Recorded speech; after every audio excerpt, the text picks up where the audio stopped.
This show is sponsored by BetterHelp Online Therapy. Mental health isn't talking to someone on a couch. It's self-awareness, learning to set boundaries, taking care of your emotional well-being. Visit betterhelp.com/allies to see what mental health is really about.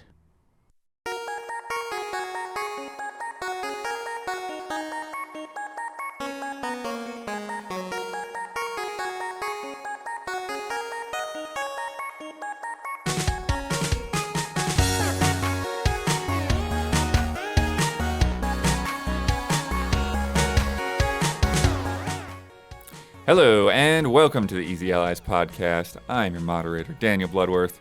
This week, I'm joined by Brandon Jones. Hello. Michael Damiani. How's it going? And in the control room, Isla Hink. Hi. Distinguished guests, we are here to discuss some of the biggest headlines in video games this week.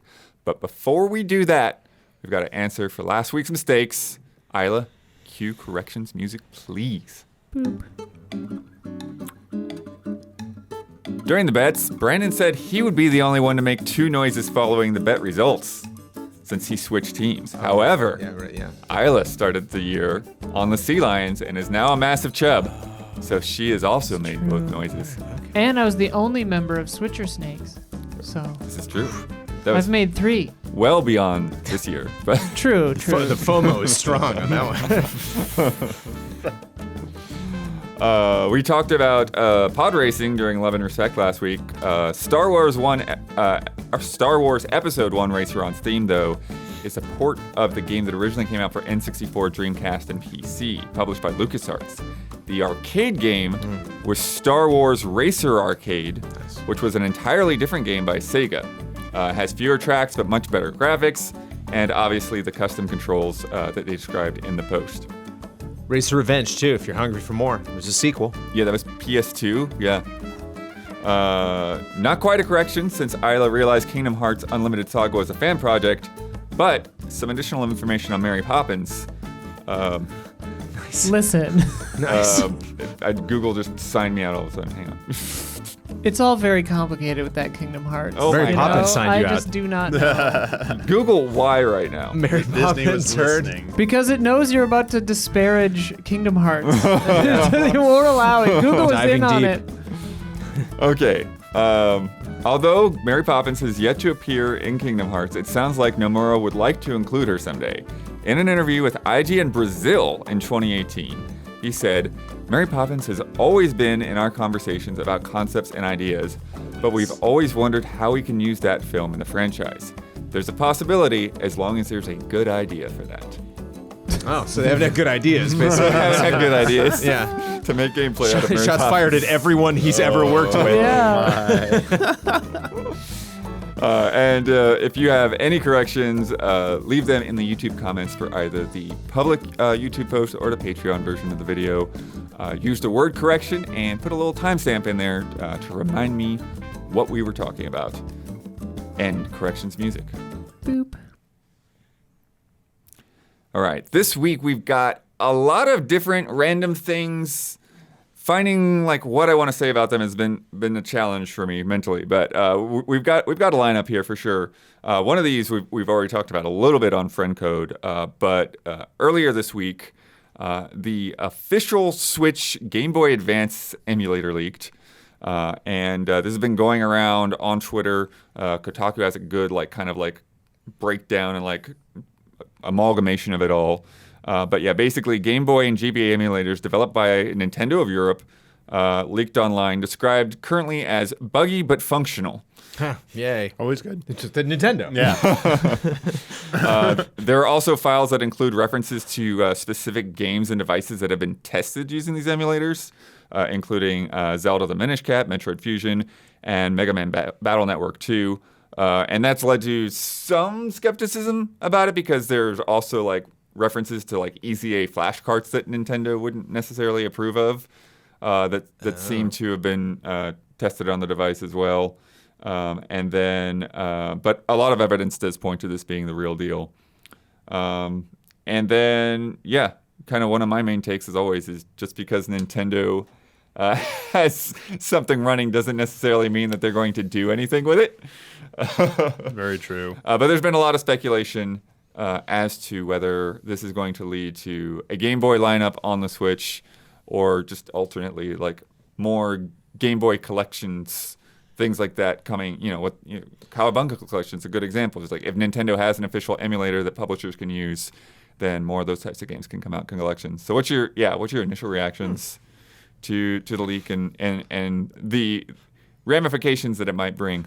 I just liked how both heads just tilted right at me as that question was being asked. It's like, well, I have questions actually, but I should probably direct to me. Sure. An emulator leak is interesting. Yeah. Not just games were announced or something, but like, have all the emulators associated with the Switch been leaked so far, or did we get an advanced look at them? In the past, there's been like not this exact type of leak, but through data mining, people have found evidence ahead of time of like the Super Nintendo games coming, N64 games were found on there. So this kind of is the precursor to this happening, and then the code names for the emulators match up with the stuff over at what Nerd's been working on. Gotcha. So, which is the team Nintendo Europe R&D. Yeah, the ones that make most of their thing. Nerd. What? That's the acronym. Yeah, pretty funny. It's pretty good. But yeah, they've been What a doing, business card. Yeah, that's pretty cool. But to answer your question, Butterworth, I am very skeptical about like the third-party stuff because I saw a big list of the games that were tested. I also saw what came to the previous Virtual Console for Game Boy Advance. And some of those games are just more likely going to be part of a collection. You got like Mega Man ZX is already part of a collection. So that probably won't be there. You got the Battle Network stuff on there, which a lot of people are asking for that. And I would say that's more likely that Capcom would put out a Battle Network, because every other month it feels like there's a rumor like, oh, they're going to announce the Battle Network collection, and it doesn't come to pass. People point to like Dimps and Sonic Advance 2. Right. Sorry, the Sonic Advance games. But Sega is doing collections too. So even the Castlevania games already have their collection on Switch. Right. So I that imagine includes some Game Boy stuff too. yeah, so I imagine the first party stuff will be the usual suspects. It's just whether or not any of those third party titles make it out onto that service or not. But don't you think that like part of creating an emulator and building an emulator is whether these things would come to a service or not?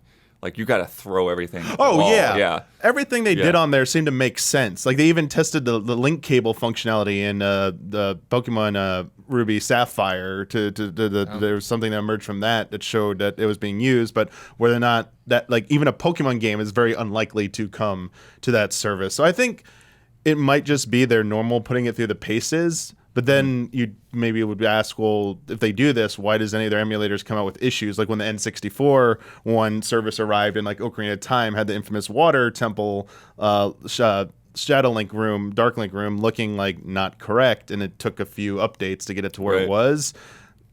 But to me, it just seems like this is what they do anyway. And I think you're absolutely right. I think they're always working on getting stuff running on the thing. I think they even I bet they even have like GameCube games running on Switch somehow. But like whether or not it amounts to we're going to make that a service you can actually purchase or be publicly consumable is like a whole other matter. Yeah. Well, that's the thing. I think too, like again, talking about like just throwing everything at the wall, like with the skepticism over the flashcards. I wonder if having that. I don't even know how that would work. You have a ROM dump of a flashcard menu. Yeah, but I wonder if something behind that is just like we're gonna test this so we can figure out how to disable it. Kind of a thing. Yeah. Yep. Like let's find all the ways that they could exploit this, so we don't want them loading all the games on there if they like jailbreak their Switch or something. Yeah. But like that's gonna stop anyone. But I mean this is Nintendo. They do it no matter what. They're very aggressive with this type of protection. What do you think of Jones? I'm thinking of what weird, complicated pricing they're going to have for whatever service. Like how valuable, because the Game Boy sold so much. There's some of those games that could just be, humongous to have like on the Switch, and some stuff potentially from Japan that we never got to play. And I'm just thinking like all of their stuff has been so confusing just in terms of like what you're getting for what other games it's tied into. So it's like, I do want to think about what titles they could have or what would be fun to play on Switch. But sadly, like I'm immediately thinking what weird, direct is this going to be tied to? And at the end of it, we're going to be like, wait, I get Game Boy games if I do this, and I get Game Boy Advance games if I do this, but then they're both together in some weird thing. Yeah, I don't know first of all, I don't know if they plan to separate if they do more than just GBA. Like if they do all the Game Boy history, Right. like maybe they separate that. Will some, like if they did, will some of it be just available to regular Nintendo Switch Online subscribers, or is this all going to be gated behind the expansion pack and be part of the premium service? My guess is GBA is probably going to be part of, at the very least, it's going to be part of the premium pack, and it's probably going to come down the line. I don't think it's coming anytime soon. Like in the next few months, it's probably later this year to maybe even next year, or as you said, maybe never. Right. But I think it's just something they're going to, is a value add.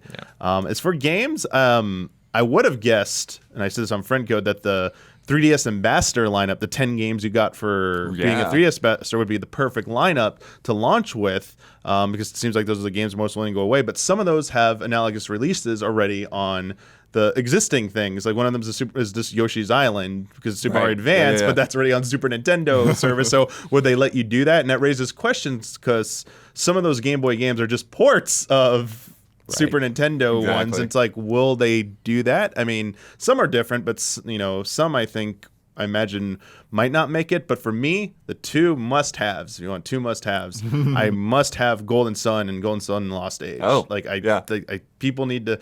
I don't think. I agree with other people that it's very unlikely we'll get a new sequel anytime soon. So it'd be nice for people to have a way to play those, and You said people need to, and then you stopped. People need to know. Is that what you're saying? People need to play these games. Whether you like them or not. I think they're just at the time. Game Boy Advance. Yeah. Oh yeah. They're two parts of a whole game. Yeah, it's kind of nice. I don't want to say too much more. I think I've seen screenshots of it. And it is a very visually impressive game. Very colorful. Well, that was one of the things when we first saw a video of that. It was doing these rotating effects. Yeah. That made it look like basically like a Square RPG at the time. Yeah. It was like, you're doing this on a Game Boy? It's like, Damian, I think about how much Nintendo loves the Switch because of how good it's been to them, and how, like, I think it was the end of last year, they really started saying, like, we're just getting started with this thing. Like, we are not really thinking, like, yes, we'll make improvements to this console, but we're not thinking about, like, the next thing. Like, we still got, like, a new Zelda on the way. There's still a lot of games that we talked about, Metroid Prime and everything. So it's like, I wonder how much they're willing to commit to a long development time to get these emulators to work perfectly, because like whether we upgrade the Switch or not, we're not going to drastically change our infrastructure on this thing for a long time. So let's figure out these emulators. Let's get everything running on this, because I think that'll work out well for them. Yeah. Or for their game plan with the services. But just always keep in mind, I mean, it's its own specialized team that's working on these. So it's I don't think I'll like crossover. The thing I'm like would be interested to see is the online functionality with it, because all of them have had it so far, and there's these. Yeah, you talked about link cables. Yeah, because the link cable will replace that possibly. They've already done that once when they did Four Swords Anniversary Edition for. I was gonna say Four Swords. You didn't need to get everything together to play. You just use the wireless functionality. So it'd be a very nice update, which is why so many people want Pokemon games to finally be added to these services, so you can just use wireless, but. Yeah. Sometimes Nintendo, they see better value in like withholding that stuff and you repurposing for something different. But yeah, there's a lot of good first party games that would like to see there. You were saying earlier about something, just before I forget, the predecessor to Rhythm Heaven and all that. The first one was on Game Boy Advance, but it never came outside of Japan. So if they're looking to do like nice exclusive first parties, because they did Star Fox 2. You're talking about Rhythm Heaven. You're talking about the Japanese name, the Rhythm Tengoku. Yeah, Tengoku. Yes, thank you. Stuff like that would be really nice to get on there. I don't know how many of those off the top of my head that exist. Right. Yeah, that's a good one. What's that? What about Mother? Oh, yeah. I mean, obviously. That's going to come with the territory. Yeah. That's people are going to be mad if it doesn't show up. It's like how many, even if they get to it like in the first year, every month. What will make people mad is when it shows up on the Japanese shop and there's nothing said in America at all. Even with even with the stuff that we've gotten so far, the NES and the SNES, like, I love the weird stuff. And, like, I'm not saying that obviously they shouldn't, listen to fans and make miracles happen. But, like, I'd love me a weird Super Nintendo addition to that library. Just remembering, like, whoa, I haven't checked that in 6 months. Let me just jump in and, like, what is this, weird thing about bees that are, on, like, Mars or something, It was a fun era of, like, a lot of risks and a lot of, like, things you could have easily missed because you were just spending time with, like, franchises you knew. So yeah, weird Game Boy Advance games I missed. Like I'm way down for that. Yeah. So that's Damiani kind of got that Kickstarter, but something I was wondering if you've got 5 games you want to see on there, and then 2 are like just pass. I haven't even played Fusion, but it's just like one of those games. Metroid that I Fusion, know. yeah. Boy, for the Game Boy Advance, Mario Kart. I played a lot of that Mario Kart. Really? That was kind of the. That was the one that I missed. That's really. where I was convinced. That's when I finally like saw in my hands and saw Mario Kart running. I was like, okay, yes. All right. They did it. Trying to think, just basically. And I think it's because, like, even though I played Mario Kart solo, in the past, like, it was always just like a multiplayer thing. I didn't know who I was going to play multiplayer Game Boy Mario Kart with. Yeah. So I'm like, I'm not bothering buying that game. Yeah, it's one on kind of my blind spot too. I just know it looks like more like Super Mario Kart than anything. I know this is silly, but 6 Advance. Was there 4 Advance?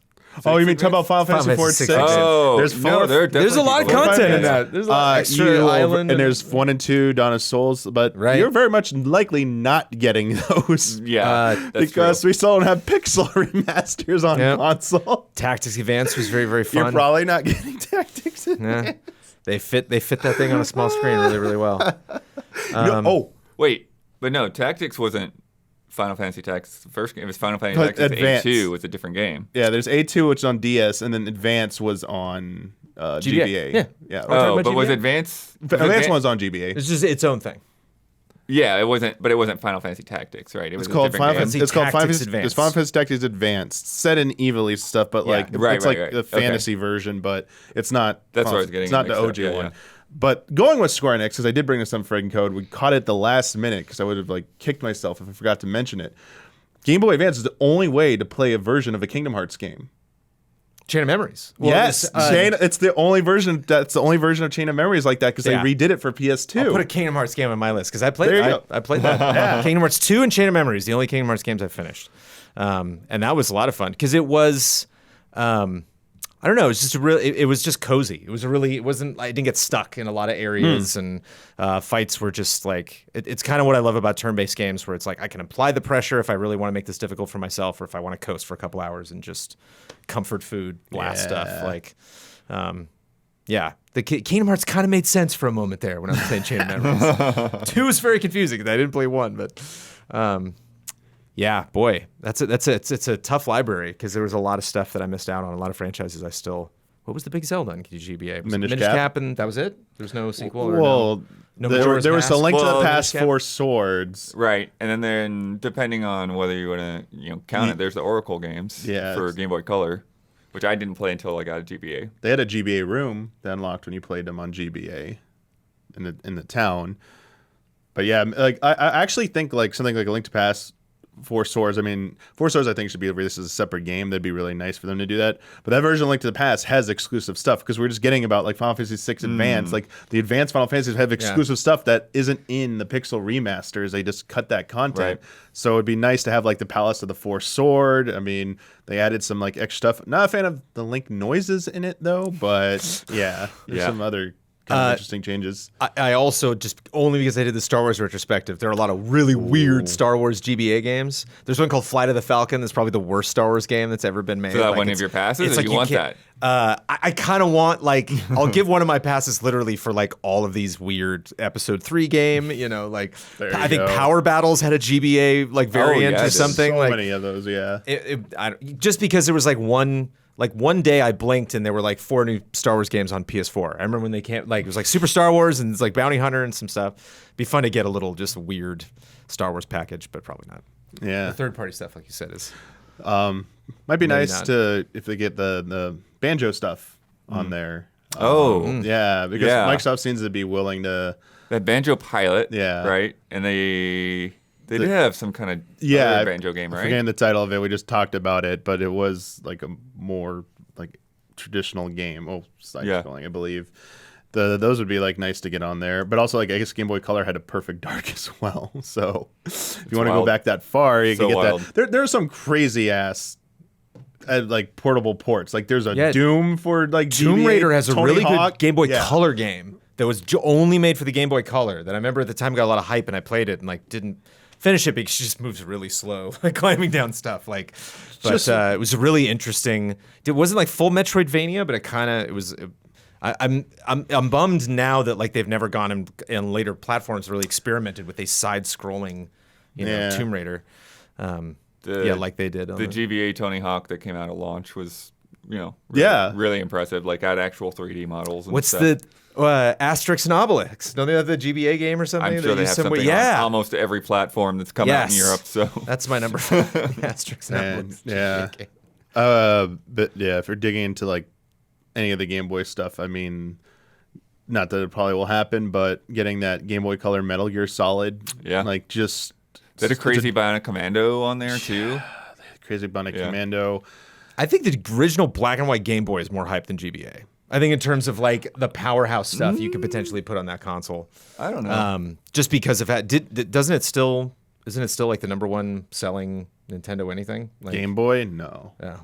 No, I thought it was still think like DS super up Nintendo there. there. DS Yeah. is the king right now. I thought the original there's something about the original Game Game Boy Boy is sales pretty- numbers that creeps up it on was Game pretty Boy It's has a lot lasted higher the than you longest. think. I mean, it Yeah. went, over 10 years. Yeah, got that color refresh in '98, but GBA didn't come till 2001, right? Yep, 2001. Because, like, if we're playing Super Nintendo games on my Switch, that's neat, but I originally played this on a much bigger screen if I'm playing it handheld. We're like, seeing some of those mobile games kind of blown up in a handheld. That'll be weird. Yeah, Game Boy's third. PlayStation 2, then the DS. Game Boy's then Game Boy. third. Yeah, Yeah, and they combine Game Boy and Game Boy Color because Yeah. yeah, what else It's are you still- going to it's do? It's a still weirdo. ran. Yeah. Tis a weirdo. yeah. I don't know if did you want him to finish the two he doesn't Yeah, want? yeah. I'm literally like, I can see a Ziploc bag full of tiny cartridges, but none of them have names. Like they all, I'm That's so trying to funny. think like, what did I have? Because I think a lot of the stuff, like I wasn't playing Metroid, I wasn't playing Mega Man, I wasn't playing Pokemon, I was playing like anything Mario related, like anything that was like I think some of the sports games I picked up, but I can't really remember. Oh gosh. Tennis was probably on Game Boy Advance, right? They One of probably my upgraded most that. reviewed things was like a NFL Blitz game. They had a GBA. Virtua Tennis on there. We didn't get a Pilot Wings in the GBA, right? That just went straight to 64. Yeah. It was N64 and then the DS game or 3DS game. Yeah. But yeah, crazy. That's all I got. And Damiani, you gave a couple. To add still? Yeah. Well, you said the Golden Sun games. and then- Yeah.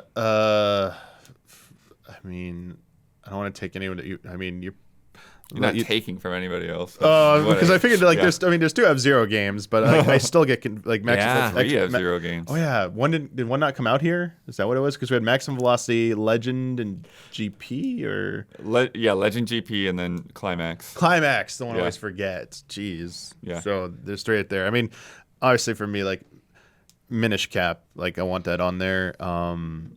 The Oracle games would be nice. Be nice to have both versions of Link's Awakening because the color GP Legend, I think. GP Legend for Yeah. for F-Zero. Yeah.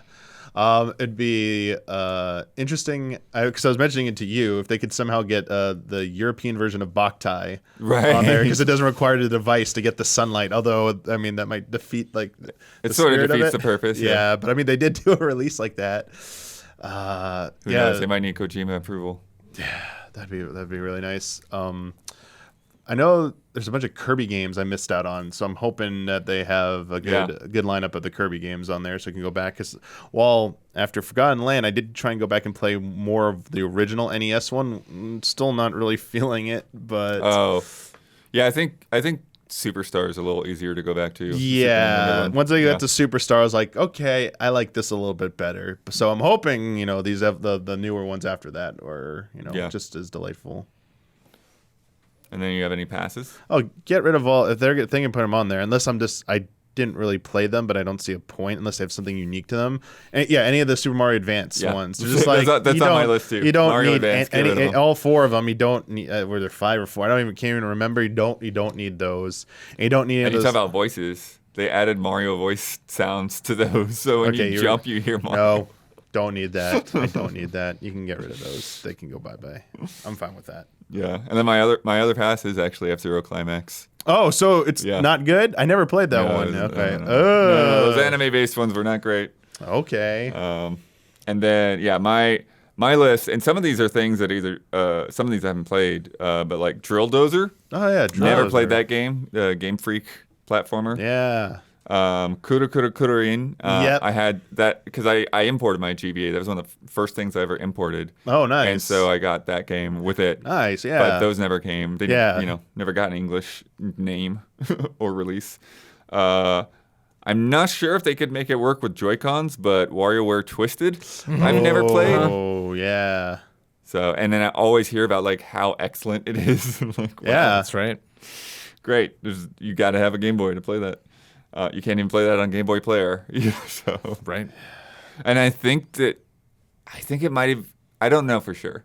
I'm not sure if it accounts for the GBA SP because the slot is on the other side. Okay. And so the motion would be backwards. Oh, yeah. So I don't know whether it has like an alternate mode or if it's like, no, you have to play this on a regular GBA. GBA, yeah. So someone will correct me on that. Metroid Fusion we talked about. I mean, I'll correct you on you can't review that on the Game Boy Advance player. You can't play it on the Game Boy Advance player. No, I've tried it. You can't. You most certainly you can move the Game Boy. No, you I've can move the I've done GameCube. that. It will break your wrist pretty quickly. That's how we reviewed it back at Game Trailers, Well, baby, when it came out. at the weight room there. Ben Moody rolled the GameCube around when we reviewed it with a cable sticking out of it. You and needed a everything. Game Sphere at that point. We all laughed at him when he was reviewing it. That's so funny. Oh, dear. And then Mario and Luigi, the Superstar Saga. Yeah. Yes, Super- yes. hear good fun things. game. Shout out to Alpha Dream. Yeah, Isla, do you have any Game Boy favorites you want to throw in there? I mean, it's weird because all of mine have already been released or like are getting remade. So like Advance Wars is getting remade. Oh, yeah. They put all the GBA. I think all the GBA Castlevanias are on that collection, right? Recently, so Yeah, it's the DS that we still got to get caught up on. So it's like I'm Yeah. good. You guys said all Right. the other good ones. The Fire Emblem games, though. Yeah. Review some Fire releases, Emblem and yeah. Sacred Old Stones. Fire Emblem is old. Nah. I don't love it Three that houses much. are bust. Yeah, I remember the first one that we got, GBA. Like I really was, yeah. It was just a whole new thing. Yeah. The characters and everything that was going on with that. Had a friend send me it and it was like, oh, because I played the GameCube one first. I played Path of Radiance first. Oh, okay. And then they're like, oh, do you know where Fire Emblem came from? And I'm like, oh, I know there's like older games. And like, well, here, I have one copy. Like, I'll send you it so you can play. Because even then, it was hard to still get after its release. And tried it out. I was like, oh, I like these too. So good stuff. Yeah, and it's like if you want to like, it's not even the first it's not the first like Fire Emblem release, but they still called it Fire Emblem here, which Right. is funny. So it's like you're so like if you want to think Final Fantasy is the only one that did stuff like that, like Right. Fire Emblem also did the same thing. Right. Well, and then the fact that Advance Wars just became the name of the series for us. Right? Yeah, it's like I'm curious if they had come out with them earlier, would they have called it Super Wars or Super Nintendo Wars? probably called or- it Super Wars, I guess. Yeah. But I mean, plenty of games to shout out to that I missed it. Like I know people like the Mario vs. Donkey Kong, like March of the Minis. Right. Like that one Wow. has some like fans for it. There's the one that I've never played. Was it Ninja 5.0? The one that Yeah, people have been bringing that one up. people have been bringing Yeah. it up. So like I'm glad it's getting attention because like it's a little bit more obscure to I think like the casual like fan. And I was like, oh yeah, like if that could be possible in there because it's being pointed out as like one of the like technical feats if they can get that one running on there. So I'd like to check that out, in an official capacity, without having to resort to other means would be nice. But yeah, third parties, just to wrap it up for me, is just curious about what the third party support will be on there. Just like I'm worried about like N6. I'm not worried so much about Game Boy's N64 because I think N64 is going to come to a trickle very soon because I'm not sure about that. I mean, it's already a trickle. It's one game a month. I think it's at good. best, I yeah. think it might be like every 6 months to a year, you might see a game coming in the near future. Wow. Whereas like Game Boy has a huge lineup, but it's like same thing with like when you go to like the PlayStation Classic when it came out. So many of those memories also involve third-party releases. As we said, like a lot of them are just doing those collection releases, or might even want to do it piecemeal. And I think it's safe to say, though, even if that does happen, this will be one of the strongest lineups that they can have because it just has like the richest catalog of first-party titles, probably. Like, Yeah. period. Yeah. Do you think they would do Pokemon though. Pokemon is going to be, if they're ever going to do Pokemon someday, it's going to be a collection. I don't think they're going to release it on that service because they're going to want to, there's either one or two things they do. They either remake them, that they've been doing. So, I don't think. Yeah, they've gone through and just successively been remaking each one, yeah. But I imagine there's going to be at some point in the future, by its 50th anniversary, I predict by at least its 50th anniversary, we will get like a Pokemon Origins or whatever the heck it's going to be called, and it will have all the classic ones on there. What about like Chocobo Dungeon, or is there any other like Pokemon-ish stuff on the Game Boy Advance that wasn't Digimon? Mainline? Oh, all right, you brought it up. Digimon? Or didn't they? What the dungeon games? What did the Pokemon Mystery Dungeon? Those were released. Yeah. So spin-offs have been on the service. Right. So this the mainline gen Right, games right. will not probably be on the service. Gotcha. I would guess. So you'll get those and any of the possible other ones. Yeah. A crazy one that's come out from Bloomberg reporting that Sega is rebooting Jet Set Radio and Crazy Taxi, Yeah. which is wild enough on its own.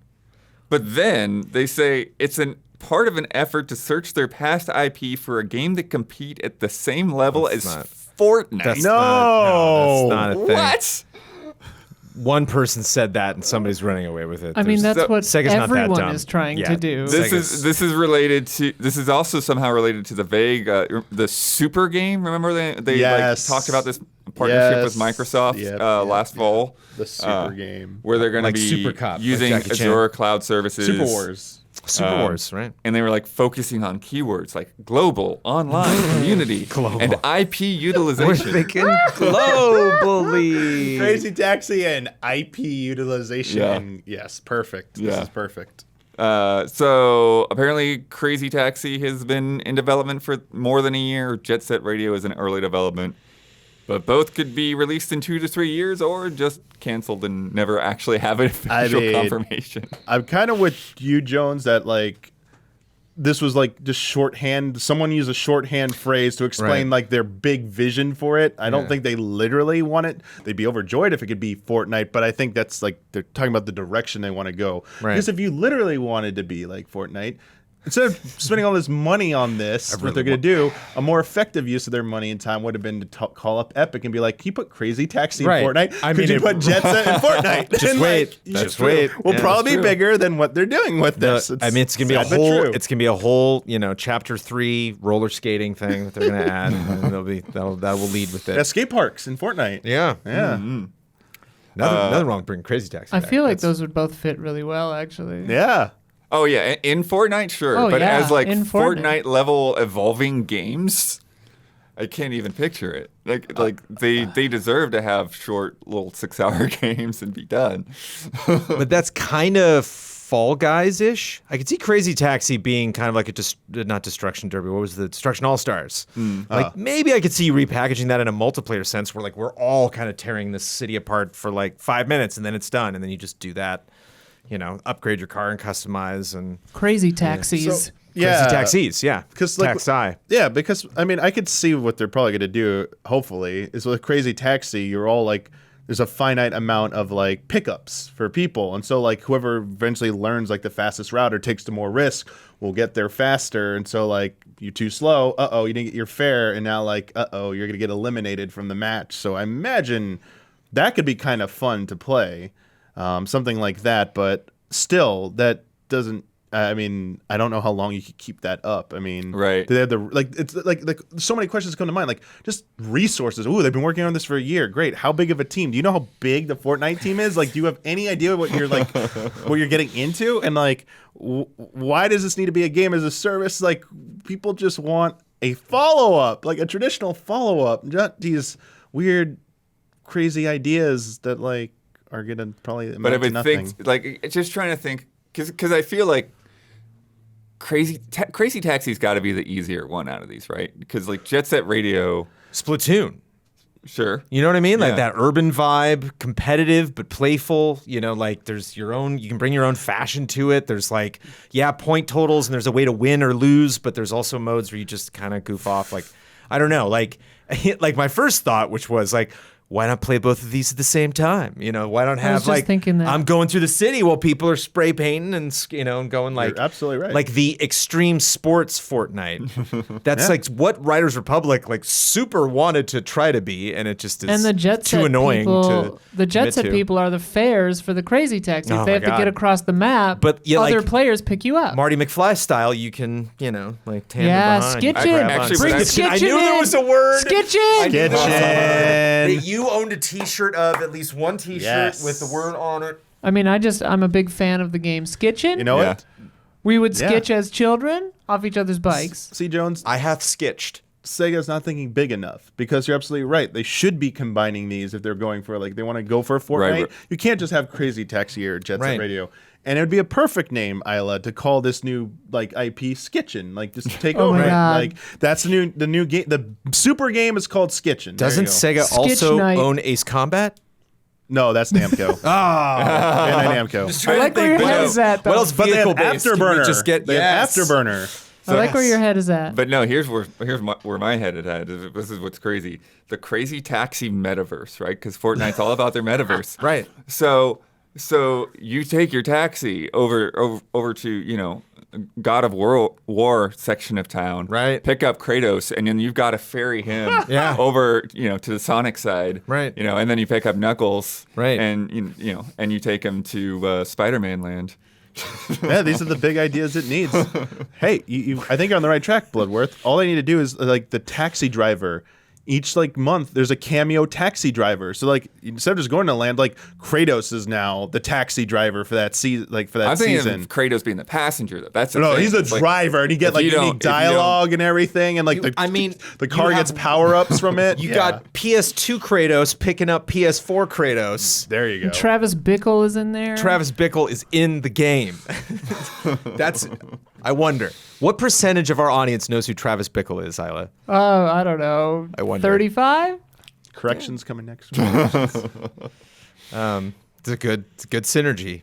One thing I was thinking for Jet Set, now that we have haptics and stuff, do you remember, most people probably don't, Infamous Second Son, they had one of the open world things that you did was you sprayed graffiti in that game. But then what you would do is you would kind of shake the PS4 controller and they made a really good rumble to where it felt like the ball in a spray paint can. And then you held it sideways and pushed the Yes. trigger. Yeah. Yeah, so doing crazy stuff like that with the DualSense, I wonder if they could improve on that at all. Just not enough grinding in games. And not that kind of grinding. What will the haptics on the grinding feel like? The sliding around on the skates? Oh, different textures for different material. Yeah. Also, the live chat rightly brings up that the music licensing, they better have OG music in the That's one of the hardest things, yeah. Nightmare. Hey, if they teamed up with Epic, they would get it. Right. Yeah. See? Epic can They'd have afford it. live concerts in the Yes. game. But I mean, as someone who, I hear you play a little bit of Final Fantasy XIV. As somebody who plays MMOs, you must appreciate how the player base makes the world look wonderful. You walk into a city and it's neat to see people doing things, crafting, expressing themselves, dancing. You see people in different classes or not. Are you just in a cave the whole time? Your descriptor of beautiful. It's I don't know if I choose to use that word, but Expressive, yes. you know what I mean? People using the tools that they are given, like Monster Hunter, a great example. People would craft back at, going into a Yes. public area.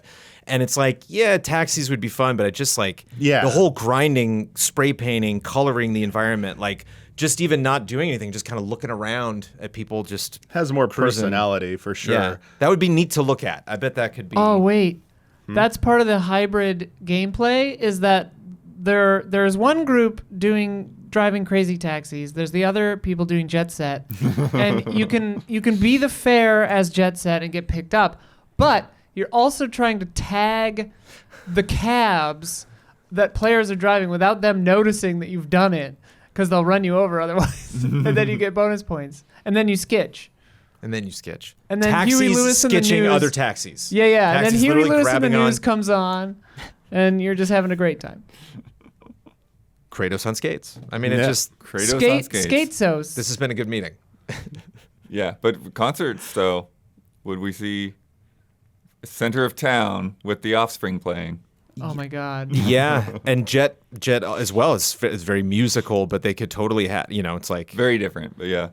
having you like listen- having some kind of a celebration around a new album or new track coming out, And just Jones, like, it's like Rock and Roller Coaster in Disney World. You're hearing the concert that you're in the car going to as you're in the car going to it. Yes. Yeah.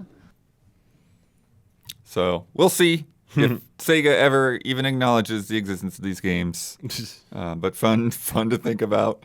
Will be real fun to see. And whether yeah. the Fortnite-esque is, Fortnite-esque elements are just drummed up, or if we get something wild. the more we keep that PS1, PS2 era extreme sports vibe alive, the closer we get to that tricky remaster, and There that's you what we go. all want.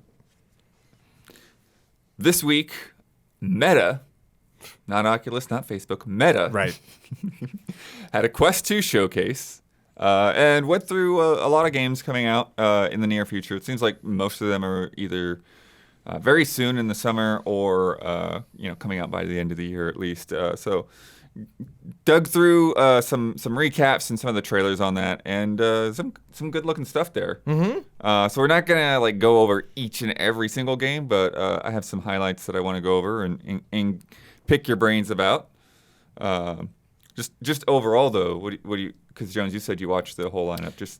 I watched the anything ones you jumping out at posted in Slack. I Okay. watched those specifically. Yeah, I think you just mentioned that this stuff is coming out soon. I think that's smart for VR. I don't think even myself as a Quest owner, I'm not going to be years past thinking about what about that old VR game that's been in development for 4 years. Just don't tell me about it, because I'm just kind of focused on more stuff kind of console based. Whereas I just found out Mercenaries just got added to RE4 VR. Yeah, that was And one of it's the like, announcements. oh, okay, Yeah, right there. it's like I'm already having stuff that's not even a new IP completely make me plug everything back in. I got to check out Mercenaries.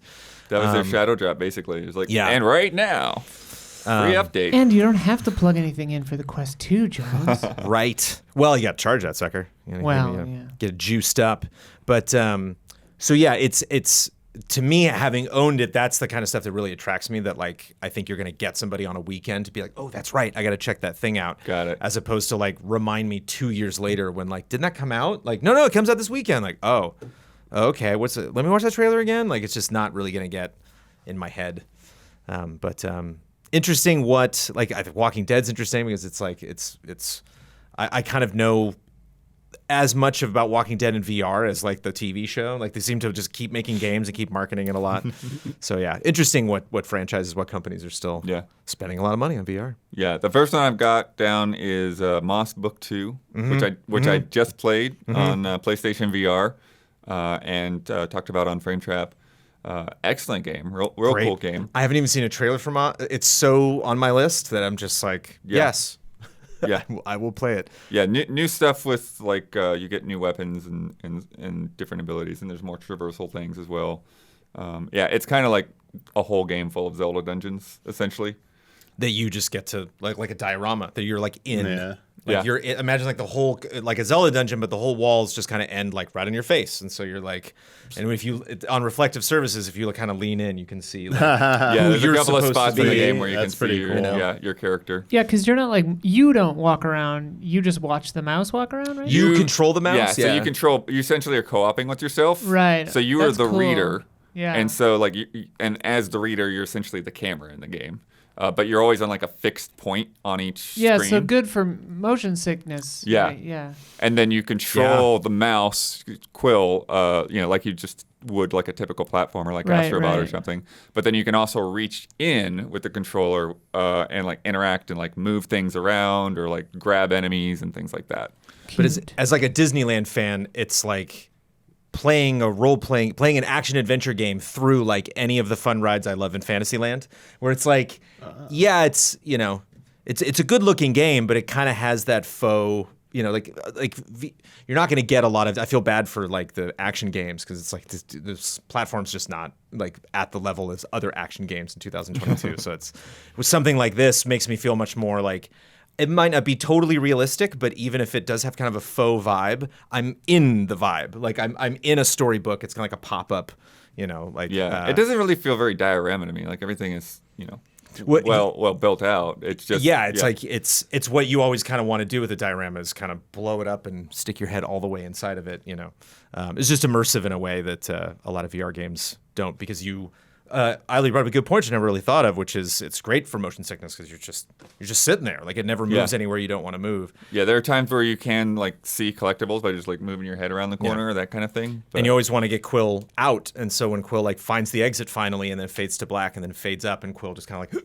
like will hop into the new zone and look around, and you're like, okay, what's this place? And that's also great for VR because if you're even the least bit tired, like you move into a new zone, and then that was fun. It's just like a perfect time to just, I'll pick it up and I won't be confused when I pick up the game because I'm starting right at the beginning of chapter like 11 of 30 or whatever. Yeah, that sounds pretty cool, actually.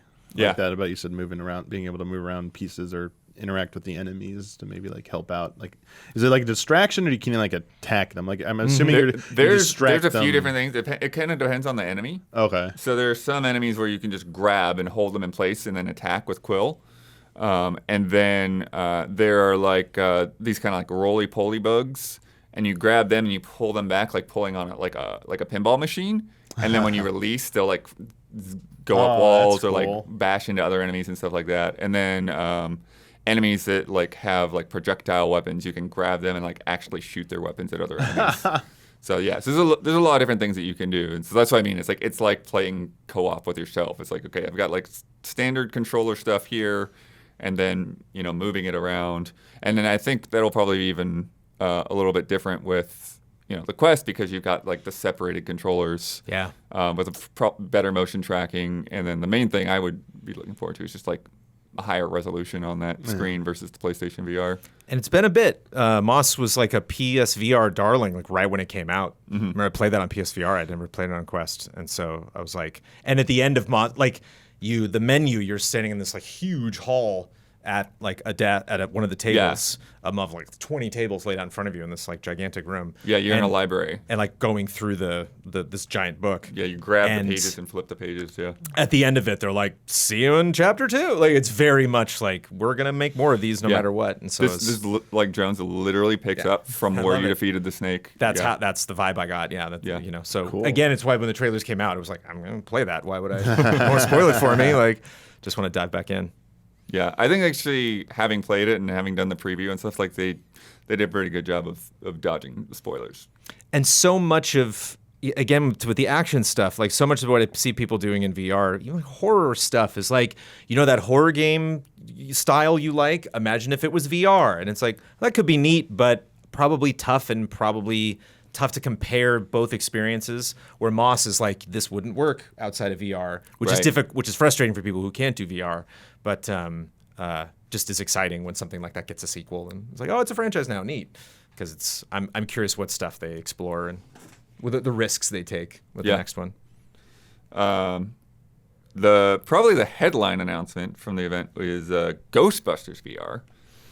We just had another Ghostbusters game announced, but this one, it just had a quick teaser, not actual gameplay, but you get a little bit look of the art style, and which I noticed there's like one of the characters was wearing like an animal hat, so it makes me wonder like how much like collectible or character customization there might be. Like you maybe create your own Ghostbusters kind of a thing. It can be played solo or up to 4-player co-op. They did talk about it as if it has a campaign, like so it does actually have a story to get through. But it's set in like a new firehouse. It's set in San Francisco, different environment. So looks kind of cartoony. Looks kind of like the cartoon cartoony of Ghostbusters, like, which I think the other one does too. Yeah, a they both kind of do. Yeah. Is this in universe with that other one? Are they both continuing? Because I think this part of the story seemed like it was franchising Ghostbusters outfits. Yeah, it could be. I think that might be the case, but I don't know West for Coast sure. Ghostbusters. I remember there was like a Wii Ghostbusters as well that kind of had like I want to say like a Clone Wars type vibe or whatever, like the animated Clone Wars. I don't know, like those exaggerated like blocky faces, but I can't remember if it's like that or if it's just more like just colorful, cartoony. Yeah. Yeah, it's specifically how Egon had like orange hair on the show and a little like swoop on the Yeah. front of his hair. Like one of the guys looks like that. Like he has the orange hair nice. and like I was like, is that Egon? Like I wonder. It'd be fun if you could play as like different versions of them, like Or again, like if it, you know, just if they're more like- costumes and stuff. Yeah, or, like- costume stuff. Like you pick your hairstyle, and that all of those cartoon ones are in there. Yeah. Not great trailer though. That trailer was kind of whatever. Yeah. Well, that's what I mean. It's like, okay, it's like you're kind of doing faux gameplay, but I still like with VR. It's like, no, I need to see like how you play faux this. script. Yeah. And again, it's like Ghost came out at you. It's like.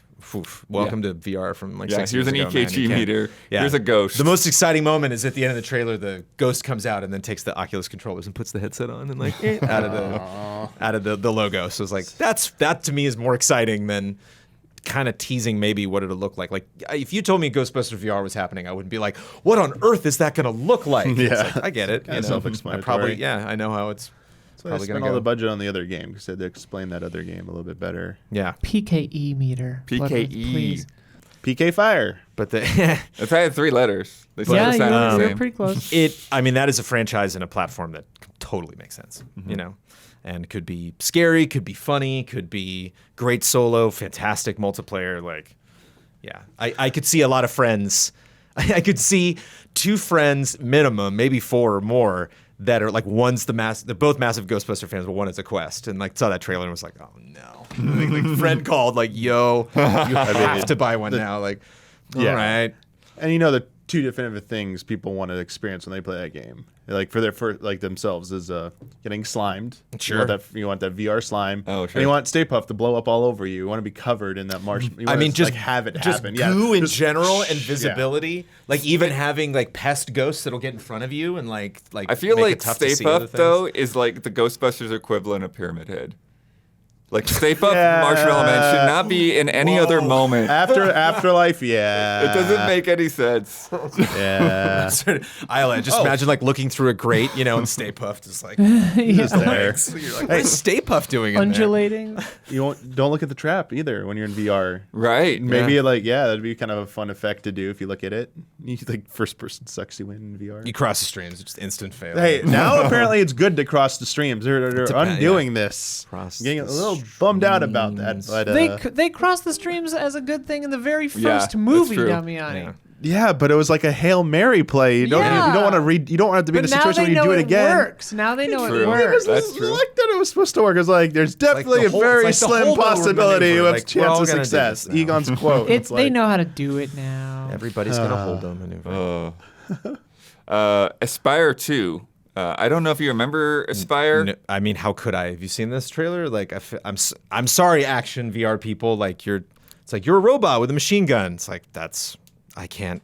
You're not into it. For the rest of my life, I couldn't play all the games that look like exactly like this game. Like, it's neat because there's I actually there's think it's neat. there's stealth and action. And I know Yeah. Brad had checked out the first game at E3 or something, and it sounded like it plays well.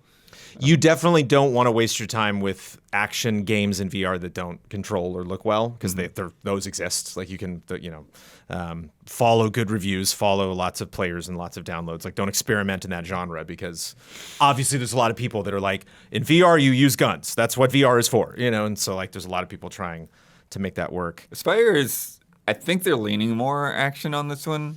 I could be wrong, but It's like- it but looks- it's a stealth game. The trailer's like primarily. 50-50. It's like Yeah. there's two like because you're a person controlling a robot in the in the world. Yeah, which VR, is kind of fun. In VR is in the lore of the game. Yeah. I like being a robot. That's kind of the Lone Echo 1 and 2 has that thing where like when you die, you become a different robot and have to like go out and it like actually contextualizes. Like you can see like there's the old version of me, but one is specifically built for stealth and one's built for action. So it's like I guess you can play the game either way, but it's just as far as the VR offerings, fairly conventional. Mm-hmm.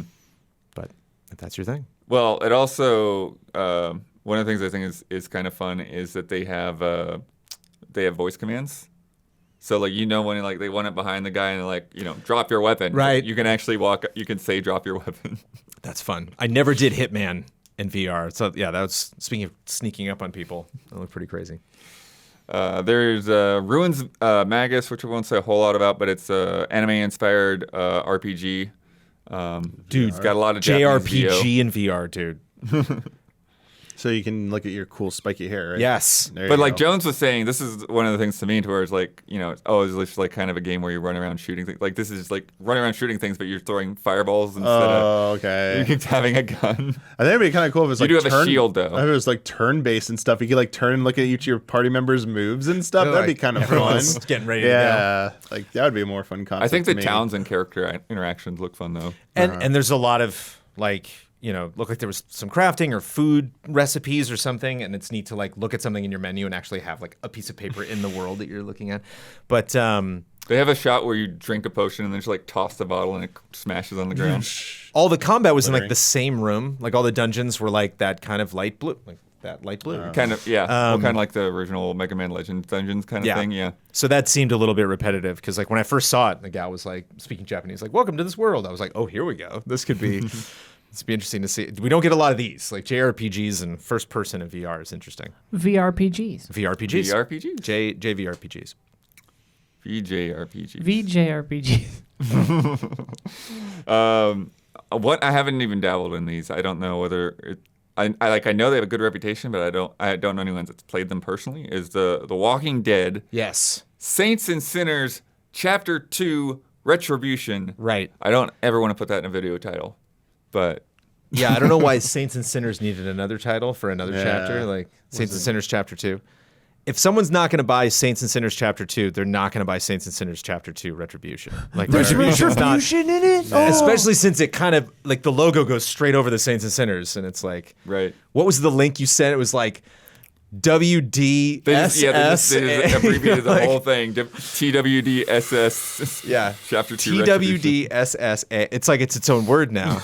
But that's a great example of that franchise has sold a lot, and that's like if you get an Oculus, you get a lot of these VR systems. It's like a game they immediately just start Zombie yelling, horde games, yep. right, yelling at you. It's a popular genre, but like it just feels really good. They've just done a really good job. Yeah. And it's a good trailer because that's what Ghostbusters should have done, where it's like it's all in game, like. There's a little bit of theatrical gameplay. Oh, I ran out of bullets. Oh, I'll go to my chainsaw. And it's like, why would you do? But it just, yeah. I of the little bit I dabbled in that, it's just like everything feels very precise. The difficulties ramped up really well. A lot of zombie stuff is very arcadey and point, but kind of House of the Dead. Pling, pling, Okay. pling, pling. It like doesn't. It's not very immersive. And the Walking Dead games are like very desolate, very sad and depressing and fun, thrilling. Good stuff. Just haven't spent a lot of hours in them. They showed a little bit of NFL Pro Era, which I'm not sure how that. Yeah, just like even watching the trailer with gameplay, and I'm like, how does this work? Like I know there's like throwing a ball at another guy, but then he catches it, and you just kind of watch him, and I'm like, so now what do you? You got to throw to the right guy. But yeah, not dabbling into that one. Cities VR from the Cities Skyline team. Cool. I feel like it could be cool, but yeah, who knows? Yeah, I remember watching a trailer for that earlier with Don, and he was kind of disappointed. It's Oh like, no. I watched cool the if it went trailer down. too, No. yeah. Be cool if it went back and forth. If you could go to cities you built in PC, if it was just like, yeah. if it was Yeah. always uploading, and so it didn't matter what. What was that what you were Sim playing City as. game that let you do that? You're like Sim Racer or something where you could Whoa. drive on the streets of cities you built. I remember as a kid thinking it was like the coolest idea I'd ever heard, but we never had a PC that could run it or something like that, or like our PCs were too new or something like that. Yeah. That's 'cause, like the problem even with Dreams is like it's like a musical instrument. You really got to learn, the ins and outs to get really comfortable with. Like I think of something like a Roller Coaster Tycoon in VR, and like it'd be neat to be there, but the building is just so much better with a keyboard and a mouse. Like, Yeah. And there's not a lot of genres I favor the keyboard and mouse, but that's definitely one that's like just kind of a no-brainer. So it's like it'd be neat if a franchise kind of did both. It'd be expensive, but I'd be more into it. There's Bone Lab, which is the follow-up to Bone Works. Dude, Boneworks made me so nauseous. Right. I wonder if they've improved Bone that at Work- all. Ugh, Boneworks, dude. It sounds like a Grim Fandango kind of thing, but it's not. It's like it's a VR game with head bobble in it. Why would you do that? because it's like I said with shooters, like a lot of people have a lot of wild ideas for like how fun action games could be. That like like Mafia game that I played that was PSVR exclusive, maybe still is, Blood and Truth, like had a very like cinematic approach to it. Yeah, it's that's a like Sony this game, is yeah. you're this. We're not really going for immersion in the classical like sense where you really feel like you're in control. It's kind of on rails, but was after like 4 or 5 hours, I'm like, oh, I just played like an action Mafia game. That was fun, or a Mafia movie basically. Whereas what the game that we're talking about is just like a little too much. I don't need to do this much stuff. I remember like the training area took us like an hour and 15 minutes to go Right. through. It's like, here's how you grab and then flip and then like. But that seems to be the thing that they're really focusing on is just having those physical interactions. And looking at just what they had in the trailer, it's like it does have sort of like that test chamber sort of idea. It's like, okay, now here you go into the underground tunnel area and you're fighting skeletons, and then like, oh, you go into this area that looks more like a test chamber, and you're fighting like kind of like vector polygon people, and then Cool. And then there's another area that has like escalators and stuff where there's like dudes in like hazmat suits, but then they clearly showed off like a corner. It's like, here's the mod community area. So I think it's just it feels to me like Bone Lab maybe more of like a platform in a way, kind of Sure. like more like Dreams in that regard, towards like, okay, here's some levels, but actually this is kind of about like building the tools and like how you interact with the world. Yeah, it was gameplay before everything. Yeah. When we tried it out, we were like, whoa, there's a lot to this. And it can be confusing. You can't see the controller in a lot of these games. Like, Yeah. you have these buttons at your fingertips, but like it's tough to teach people because you're like, press A, and they're like, what? Like, hang on. oh, okay. And so it's like, Especially when you use 4 different VR setups, and you're like, well, Yeah. A is different on every. Oh yeah. But yeah, neat. If action is like the thing you want to do in VR, like could be really rewarding. I just didn't. Got tired. It was a lot. It was exhausting. It's like actually learning how. It was like if you actually went to like if you joined the military, and like actually went after camp. like an hour of boot camp. You're like, when's lunch? Yikes. They showed off Among Us VR, which had a cute little trailer. People like putting their hands in the air, like Nice, pointing it at the other nice. people.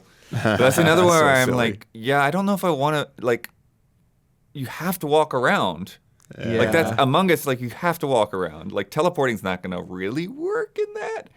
And so I just wonder, like, how, like that's the game I worry about, a nausea factor for sure. I was wondering the same thing.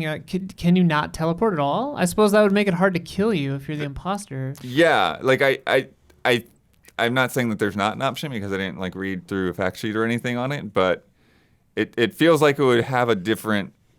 It would have problems if you're teleporting around Yeah. because you're supposed to catch somebody in the act walking through the hallway. And they had shots like that too, where like you just walk up to someone and you're like, oh. And then one of the last ones I saw was Red Matter 2. Yo, this looks sick. It does. I've never even heard of this. I have no idea what Red Matter 1 is. Yeah. Yeah, now Does I'm not like, ring a bell, Now yeah. I'm like, I gotta go buy Red Matter because this looks cool. It's like puzzly. Yeah, it's exploration, puzzle-based. You're crossing the solar system. They mentioned you have a better jetpack. I'm like, oh, you had a jetpack in the first one? I'm like, okay. But yeah, working through space stations, kind of going through like dungeony I areas. love sales points like that when they're like, cool. "Hey, the thing is better." And it's like, okay, I guess it was bad, and the other one I've never Yeah. heard of. Great.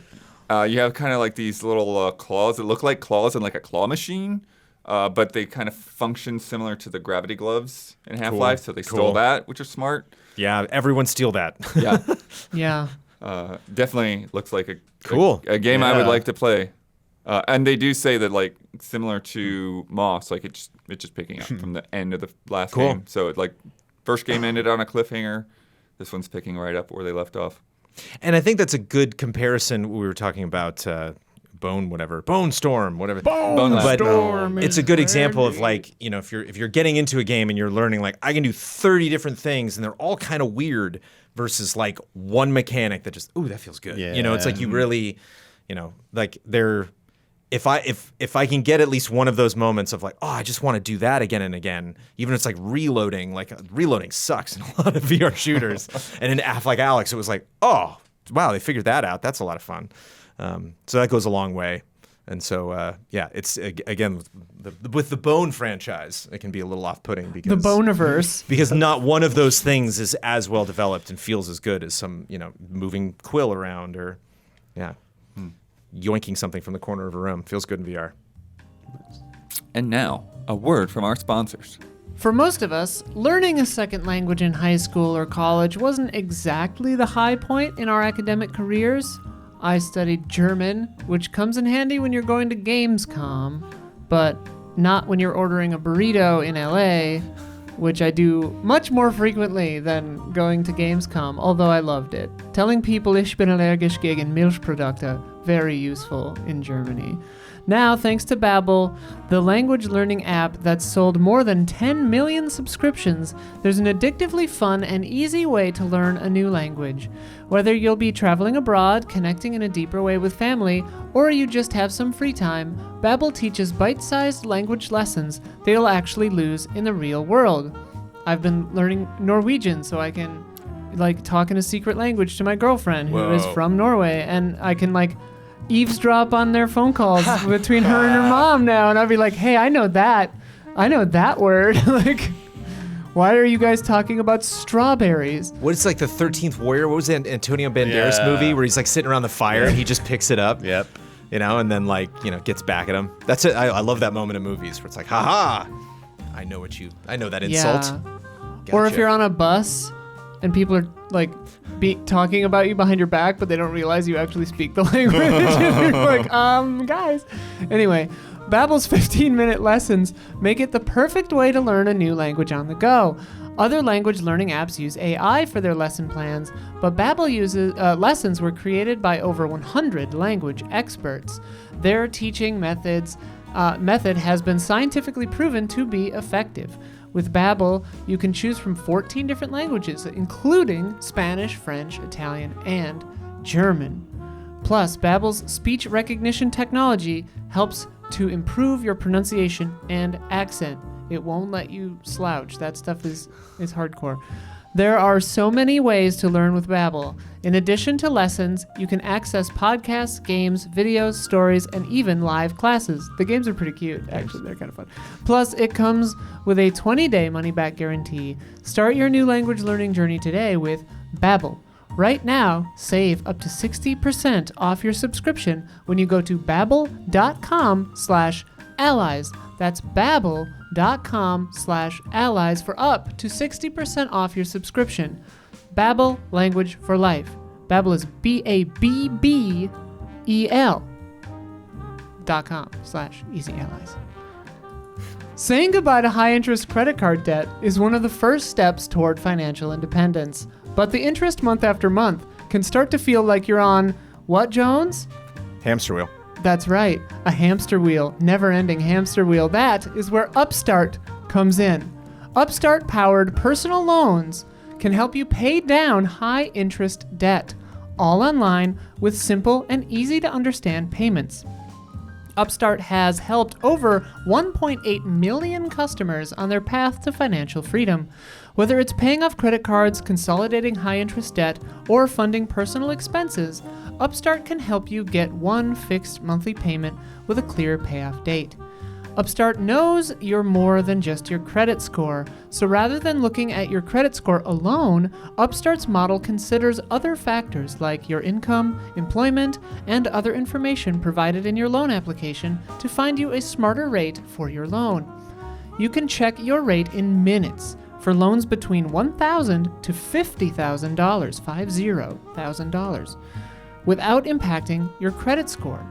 You can even receive funds as fast as one business day after accepting your loan.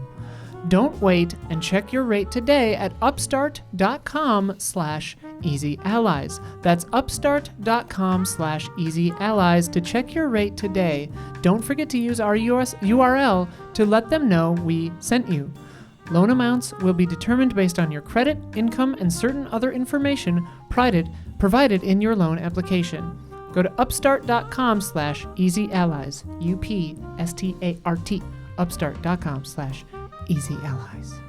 And if you are a patron of Easy Allies, thank you. Amy Hennig is at it again. New Star Wars game on the way from her new company, Skydance New Media. Described as a richly cinematic action-adventure game featuring an original story in the legendary Star Wars galaxy. And if you don't remember why this is slightly funny, not exactly funny, but Hennig previously worked on the Star Wars EA game that Visceral was going to make. She joined the team in 2014 after being at Naughty Dog for many years.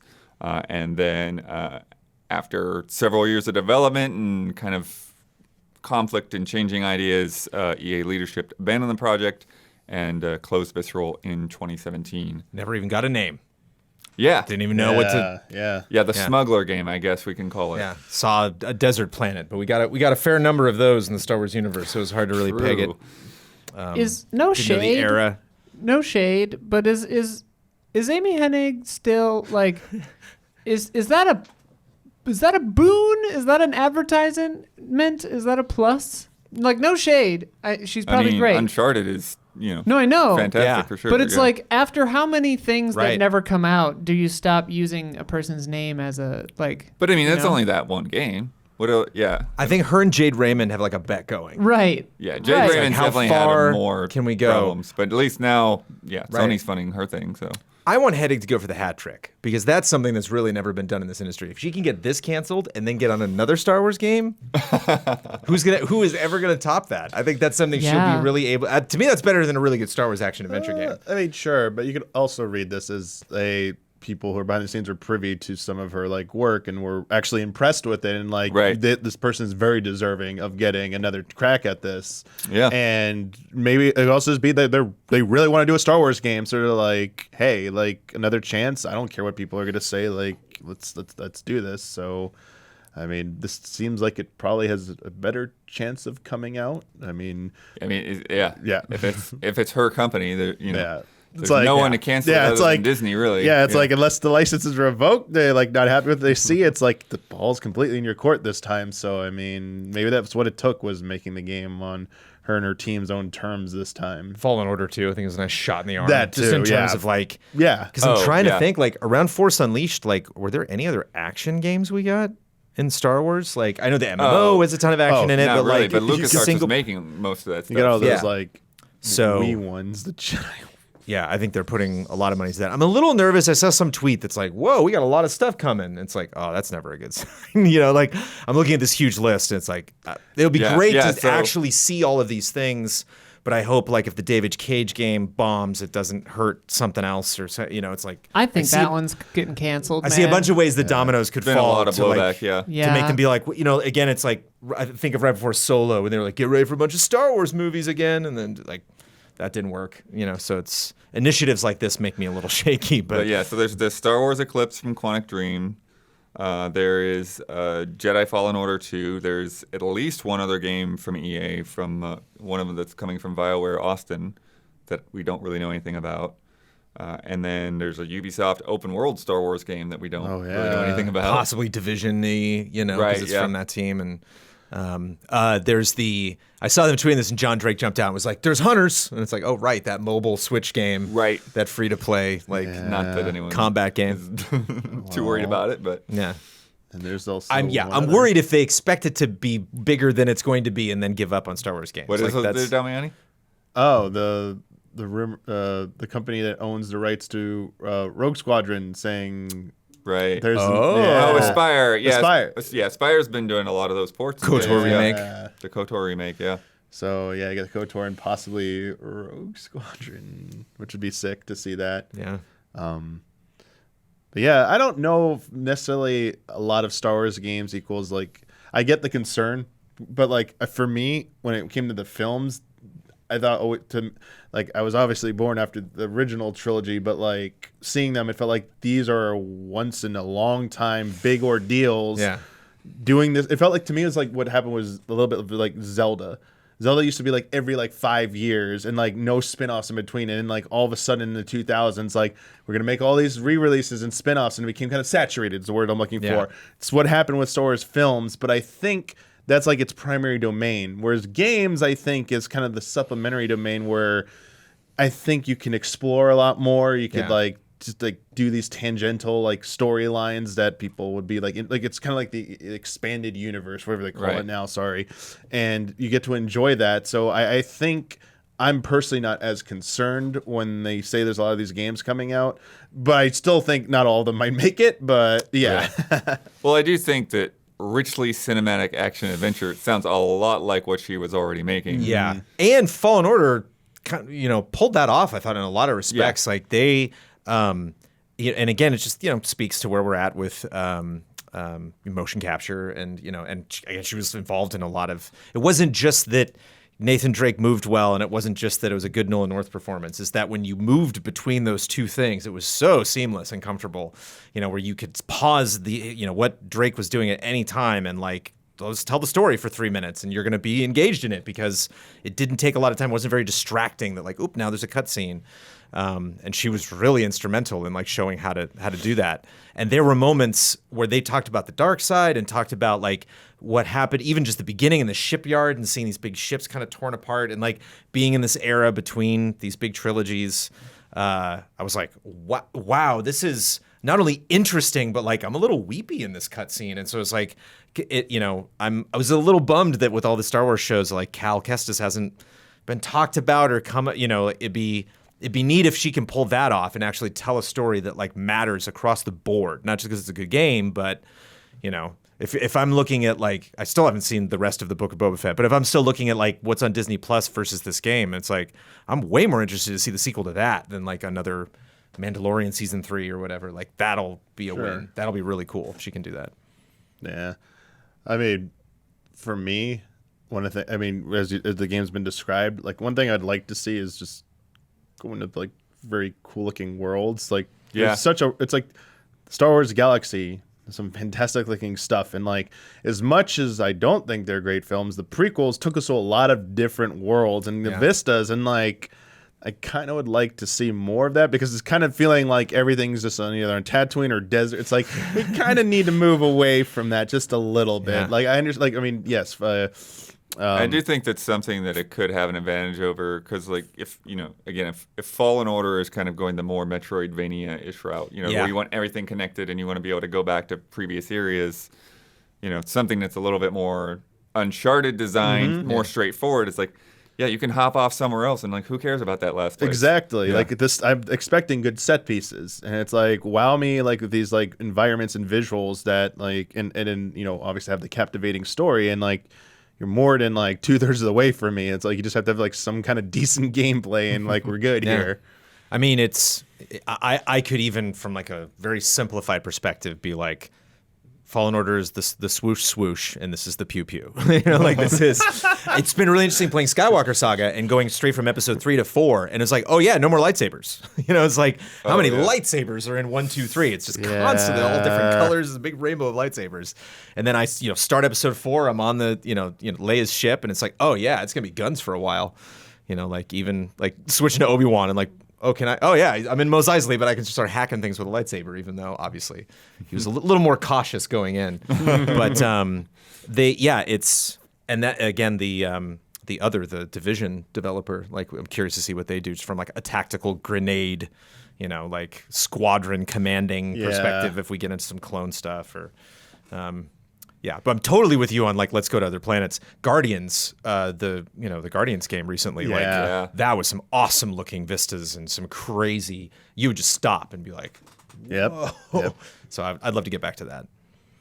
Yeah, I think that's a good comparison to make in terms of, at least the level design and exploration, that you're gonna have, even if you'd probably want a different combat system. I'm curious how they would go. What they would go something that's like super direct. Like Uncharted, or just, okay, this is a shooter, or if they would, try to do anything that's a little bit more tactical, more powers involved, or who knows. Like, I don't even know, it's probably not at all possible for her to, like, talk the design docs out of EA, is it? Like, she's probably got to start from scratch. It's a kind of a double-edged sword, because it's a Cinderella story where she, like, is getting to do this thing that everyone like was, I think even people who aren't Star Wars fans are like, oh, that sucks for somebody to get so close. But like also from Star Wars, just that one, I can visualize it right now, that one shot of the guy coming out and looking up and just like, oh, that looks beautiful. And it never happened.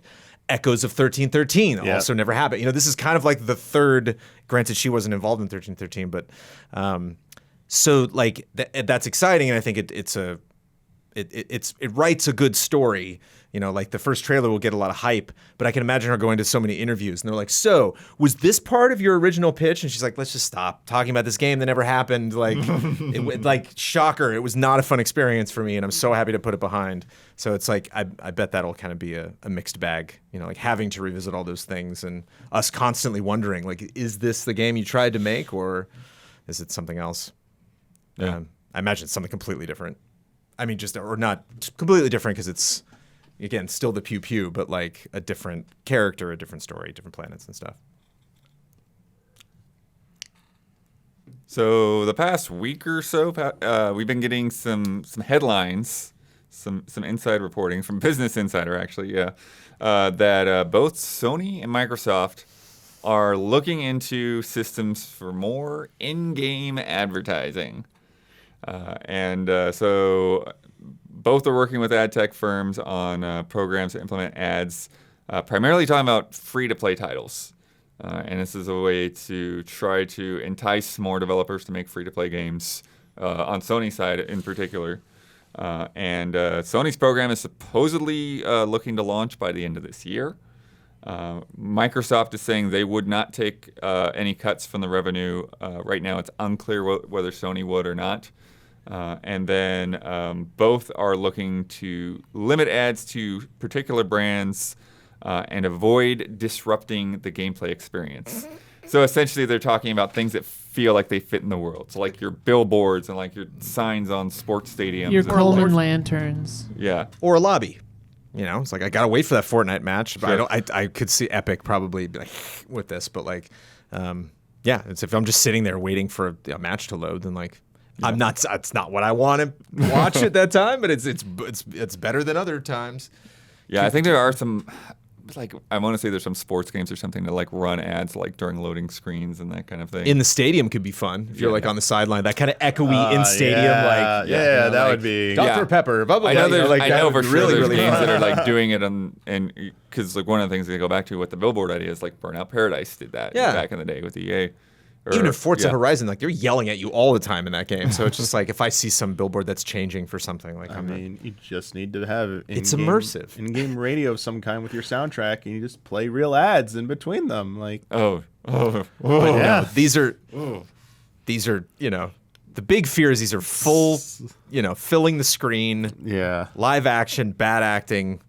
Things that I don't want to watch. Right. And if Twitch is running ads on your stream, you've got ads in the game. Actually, that's a stream. That's a thought. I had to get through one ad to get to another ad. I had to get through a pre-roll, and then a live ad, and then an in-game ad. Ooh. Oh yeah. Because a lot of those advertising deals are like, you can't run this. Well, I mean, I imagine though it's like just a user end deal where Sony only guarantees like the user will see the ads, but if they're playing it for other people, like all bets are off. Like right, but I'm saying the streamer themselves, the advertising deals that they have going on, and then having to dodge whatever might be in the game. Oh, it's like the copyright music thing all over again. Yeah, and then your battle pass, like of course no ads. So they could just maybe I imagine the stipulation of those games could just be like you can't run your like. Whatever Twitch or YouTube, whatever runs, sure, we can't do anything about that, but you yourself cannot do like a paid promotional thing during this thing. So like us, you couldn't do a read or something during it. It's like, sorry, if you do that and our advertiser sees it, you're going to have to flag you and you're going to get in trouble with Twitch. Wild. This is confusing. I don't like this feature, though. This is confusing. Can we, I mean, it's just, it's so bad. There's nothing good about it. It's just how much will the fallout really hurt us? Like that's like the important meetings they're having. Yeah, Sony reportedly doesn't want advertisers collecting personal data, names, emails, etc. God forbid. And then, but here's the craziest thing to me, because this is getting into mobile territory. IGN quote, Sony is also looking into rewarding players for watching ads and promotions with in-game items, including avatar skins. Well, that's the funny part. It's just like ads within Fortnite, never. Now to go buy Moon Knight, and it's like, well, that's the thing. You spent money on the thing, you had to watch the thing. Yeah, here we go. So you like lose a life in the game, you like fail a mission or something. It's like, well, you can either pay us $5 or you're gonna watch that 30-second ad right now. Yeah. Yeah. But the Moon Knight's a funny example because again, it's like, well, you can either pay for the skin or you watch the trailer for Moon Knight. If you for the lose, 50th time. Right. If you lose the Fortnite match, if you can't get past at least 30, if you can't get in the top 30, you have to watch an ad before the next match. You have to watch an ad before you can drop. Performance-based ad click rates. Where they hear the streamer say, "Where are you dropping?" Cues the ad. Well, why don't you drop here over to like McDonald's for a Happy Meal? Like dropping a Taco Bell. Oh my God. Taco Bell for a Mountain Dew Baja Blast. Grab a cold one. How are we going to know how bad it can be unless we try? I mean, it reminds me of the episode of Black Mirror, 15 Million Merits, where like he has to like it has eye detection, so if you're not looking, it'll pause the ad, forces you to watch it. Yeah, I hate it. I hate when they do that kind We're of getting thing. there. We're getting there. Gotta try it. You know, And Gotta then try it out. Was it? could work real well. I don't remember if it's Jones or Damiani, but somebody was saying, maybe it's even Isla. Somebody was saying that like they're watching kids play on their phone. Yes, my nephew. Yeah, and they'll watch the ads. They'll just do it. I mean, I just like didn't know this is the way it's been for like the past 15 years for mobile games, but seeing my nephew play them, it's like you're okay with like a 5-year-old watching these ads during the game? It's like they're like that's how they all are. I'm like, oh, okay, well, sure. I mean, That's because children have no money and all the time in the world. they were trained like his dad was like, you don't click this one because I'll take you to the store to buy stuff. So never click that button. So like he did it accidentally by once. He goes, oh no, I know my dad taught me how to swipe back to get away from that. I'm like, oh dear. I would not trust that. Well, I've playing a lot of mobile games. I've definitely been confronted with that mentality, and I can imagine kids thinking that way of like, oh well, if you just watch this ad, you get 50 crystals. And you just kind of start to think, like, 30 seconds of my life, that's worth almost nothing. Like, wait a minute. Or I could actually play this game or go and do something else. But it just seems like, what? They're giving me a thing for not doing anything. But I mean, it's like you're Jones, watching something for 15, 30 seconds. That's a lot. You're playing a mobile game, Jones. You clearly don't value the time Not at all. that you've been Auto given. battle. Not at, yeah. The auto battle's disabled. I'm doing if you it watch all the wrong. 30-second ad. I'm doing it all wrong. Cooldown on it. Less Marvel Future Revolution, more Elden Ring. I'm doing it all wrong. It's gonna go even further. We're gonna get like they got promo codes in there to get used on like your DoorDash or whatever, and it's gonna like link your app. You're telling to me, your account. Bloodworth, in your attempts to finish Elden Ring, you wouldn't watch a 30-second ad to get a status bump for there's 60 minutes? You shut your mouth. Come on. Oh man. Maybe and let it die. Look, I don't I'm feel not in like charge. I'm not the gonna story bring has this into hit the reality. the outrage vector yet. I haven't like I had to go through the headlines and like, wait a minute, I haven't heard anybody talking about this. What if so it's I'm an ad curious for when they Bloodborne? actually will Sony actually announce that this is a thing that's happening, or No, will just no, yeah, it'll just start. It'll just happen. Yeah. I mean, I remember growing up, as a teen, I was like, they should just put ads on airplanes, on the luggage things, like on buses, and then the airplane tickets could be cheaper. And then I remember starting to see ads on planes, and the tickets were more expensive. Right. And it's like, okay, so they start doing the thing, but we don't reap the benefits, just they do. Yep. And Yep. that's what this reminds me of, where it's like, okay, yeah, if this makes games, more free games or cheaper, but I just doubt it. I don't, like, the end user never gets the boon. I can read the blog post from both Microsoft and Sony that's like, after some player feedback, Yeah. we've come to realize that you don't want to have your gameplay experience interrupted at all.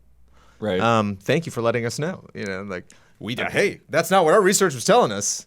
What they're saying right now is they seem to be very cognizant of that, right? Yeah. So it's like they want things to fit into the world, but it just feels like one of those things. Like, well, once you make the system there available, then how long until you just start pushing the edges? And I mean, it make seems- them more intrusive. Yeah. It seems so obvious, though, right? Like stuff like billboards or whatever, like Blu-rays. If your Blu-ray player is connected to the internet, it'll show you different trailers. It'll update the trailers, I right? didn't know that. Okay. Yeah, Oh, and wow.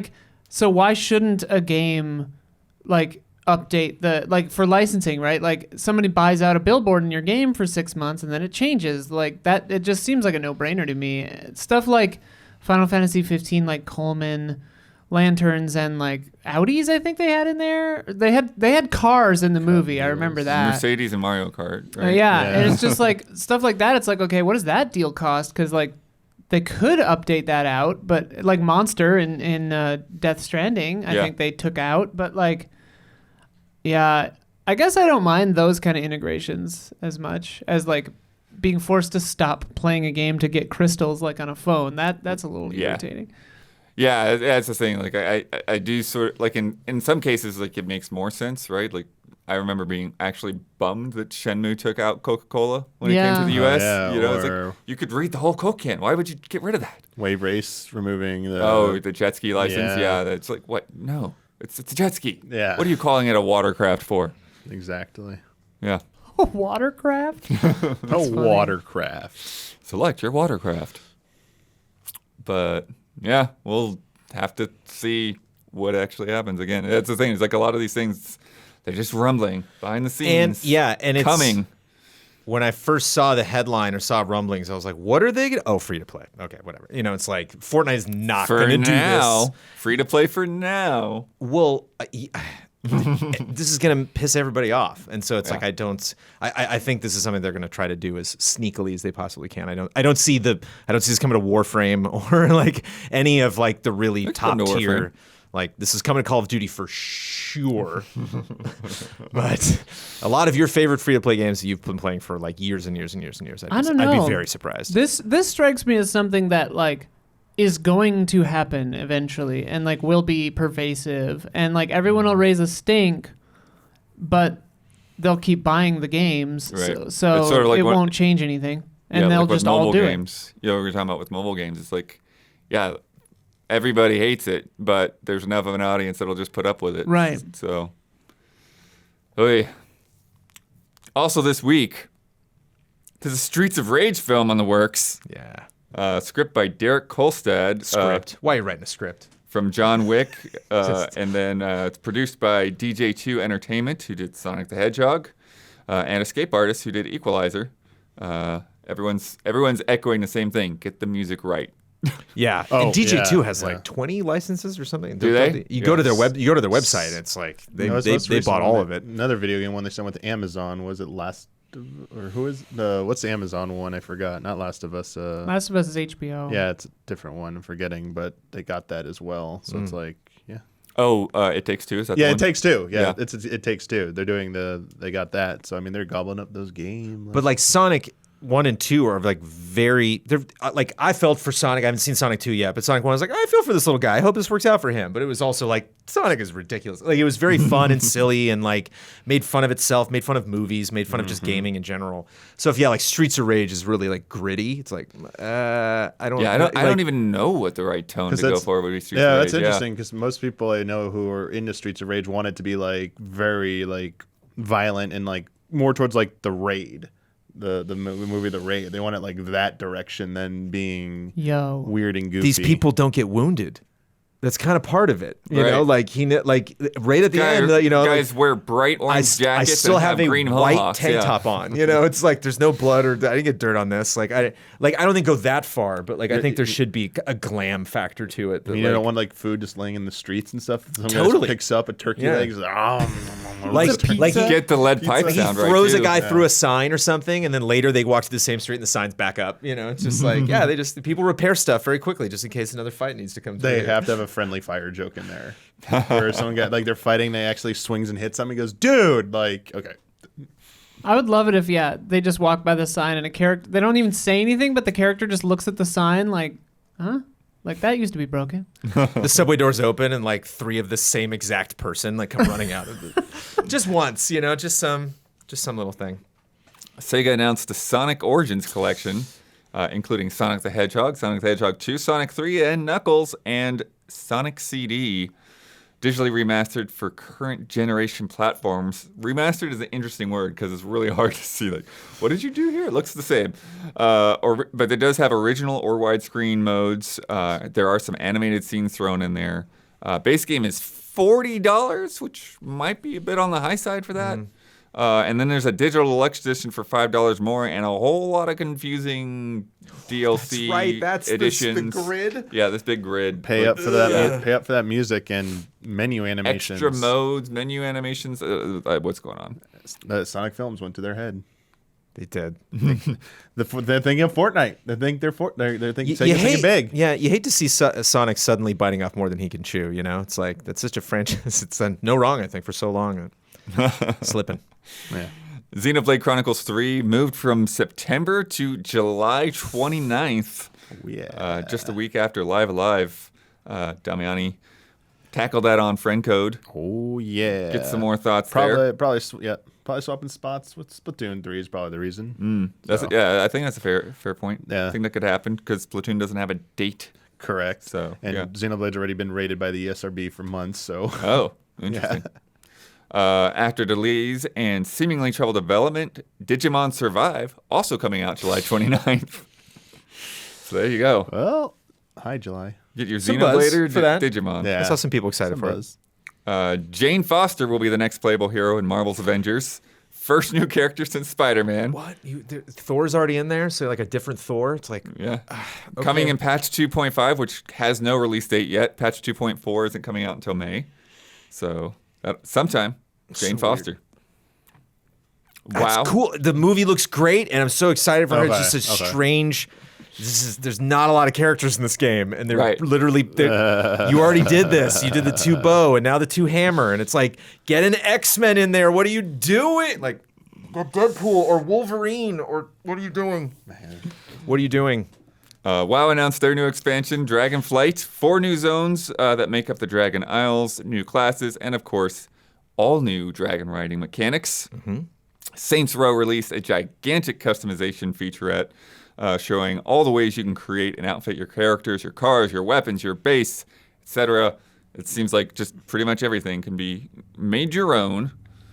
After a decade of service, the MMO Terra is abruptly shutting down on June 30th, 2022.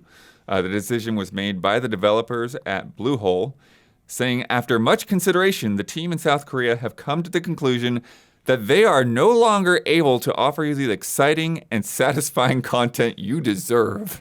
Whoa. Love a good end to an MMO though. Yeah. Those are fun stories. MMO But it just doesn't sound like it's getting. Maybe they'll announce what they're doing later, but Yeah. it doesn't sound like they're getting some big cataclysmic. when they fun do, time. it's Yeah. fun. They could only offer boring and unsatisfying content. Yeah. It's like a Rock Band in a hotel room. I love when they just trash the place, you know, and they're just like, all right, shut the servers down. Let's go.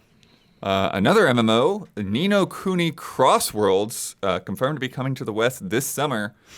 Seems to be focused on mobile players, but it's also on PC. It looked pretty good. Visually, Do you know anything yeah. about it? I mean, I've just seen the visuals and I wanted to try it out, but like I think the original beta was like only in Japanese. So I was like, well, skip till this. So I don't know. I mean, sure. I mean, they're trying to keep that torch alive, but it's kind of just strayed so far from what made the first one so special. So never know. I'll give it a try. And then Outriders World Slayers coming June 30th. Outriders' first story expansion. Cool. There's going to be a whole new version of the game that includes the base game as well as the upgrade and previous content updates. And I love Rufus over there. I could see that. I think there were a lot of people who played Outriders and then stopped, and I could see them being like, Yeah. I'll jump back This- in. Sure, yeah. give me a reason. People absolutely were asking where's the rest of the content when they finished, not realizing it was not. gonna Yeah, be it's that not a type live of- service game. Yeah, exactly. It's time for love and respect.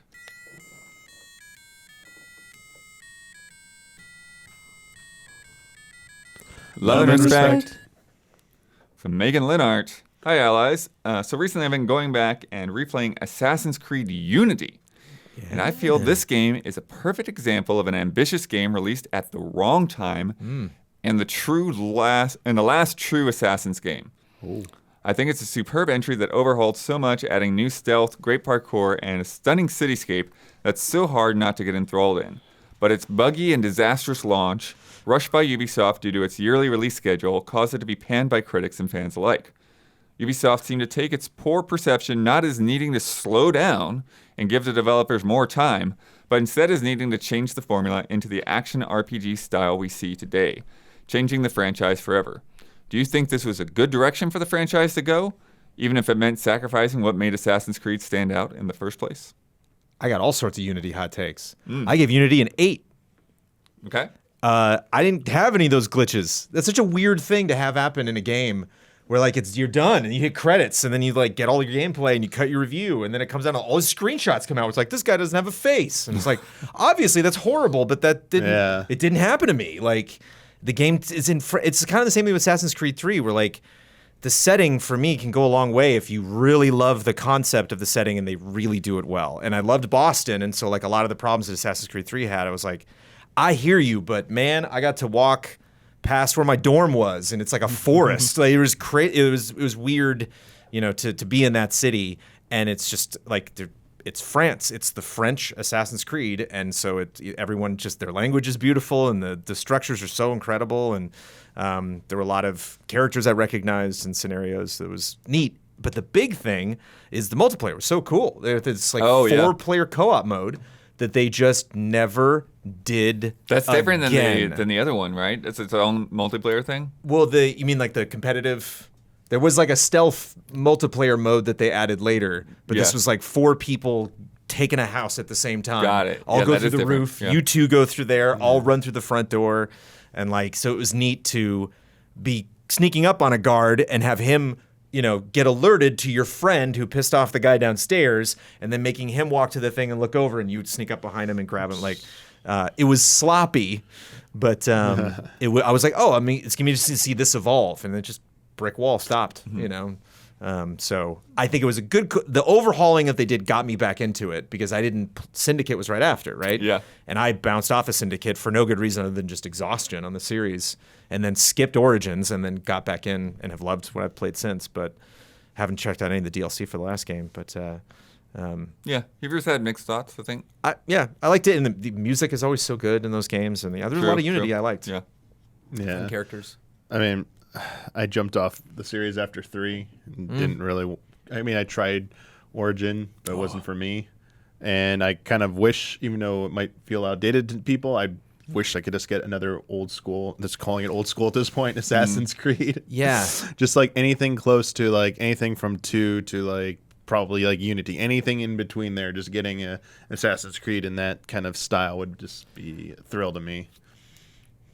Yeah, because Infinity is still like a dream. Oh, you yeah, know, I'm not like sure what that is. Yeah. But I mean, what excites me about that potentially is this idea of like, yeah, we've always wanted to do Hong Kong, but like we've never seen like a whole game around. I'm just shooting for the moon here. Like we've never. It was tough to imagine a whole game around that, because why not do Beijing? Why not do and so we.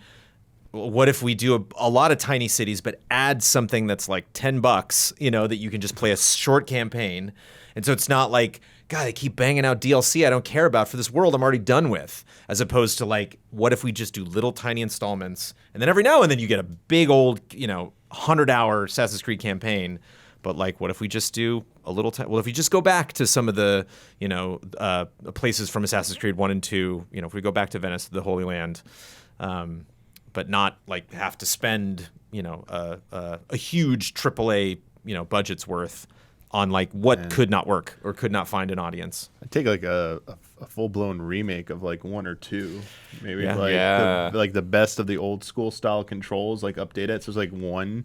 I mean, yeah, I'd love to go back to those. I think if they remade something, I think they would probably take the Ezio trilogy. Or maybe 2. they would do a combo of like 1 through 4, essentially. I think not 4, but the first game Those plus 3 the trilogy. Yeah, that'd be pretty cool.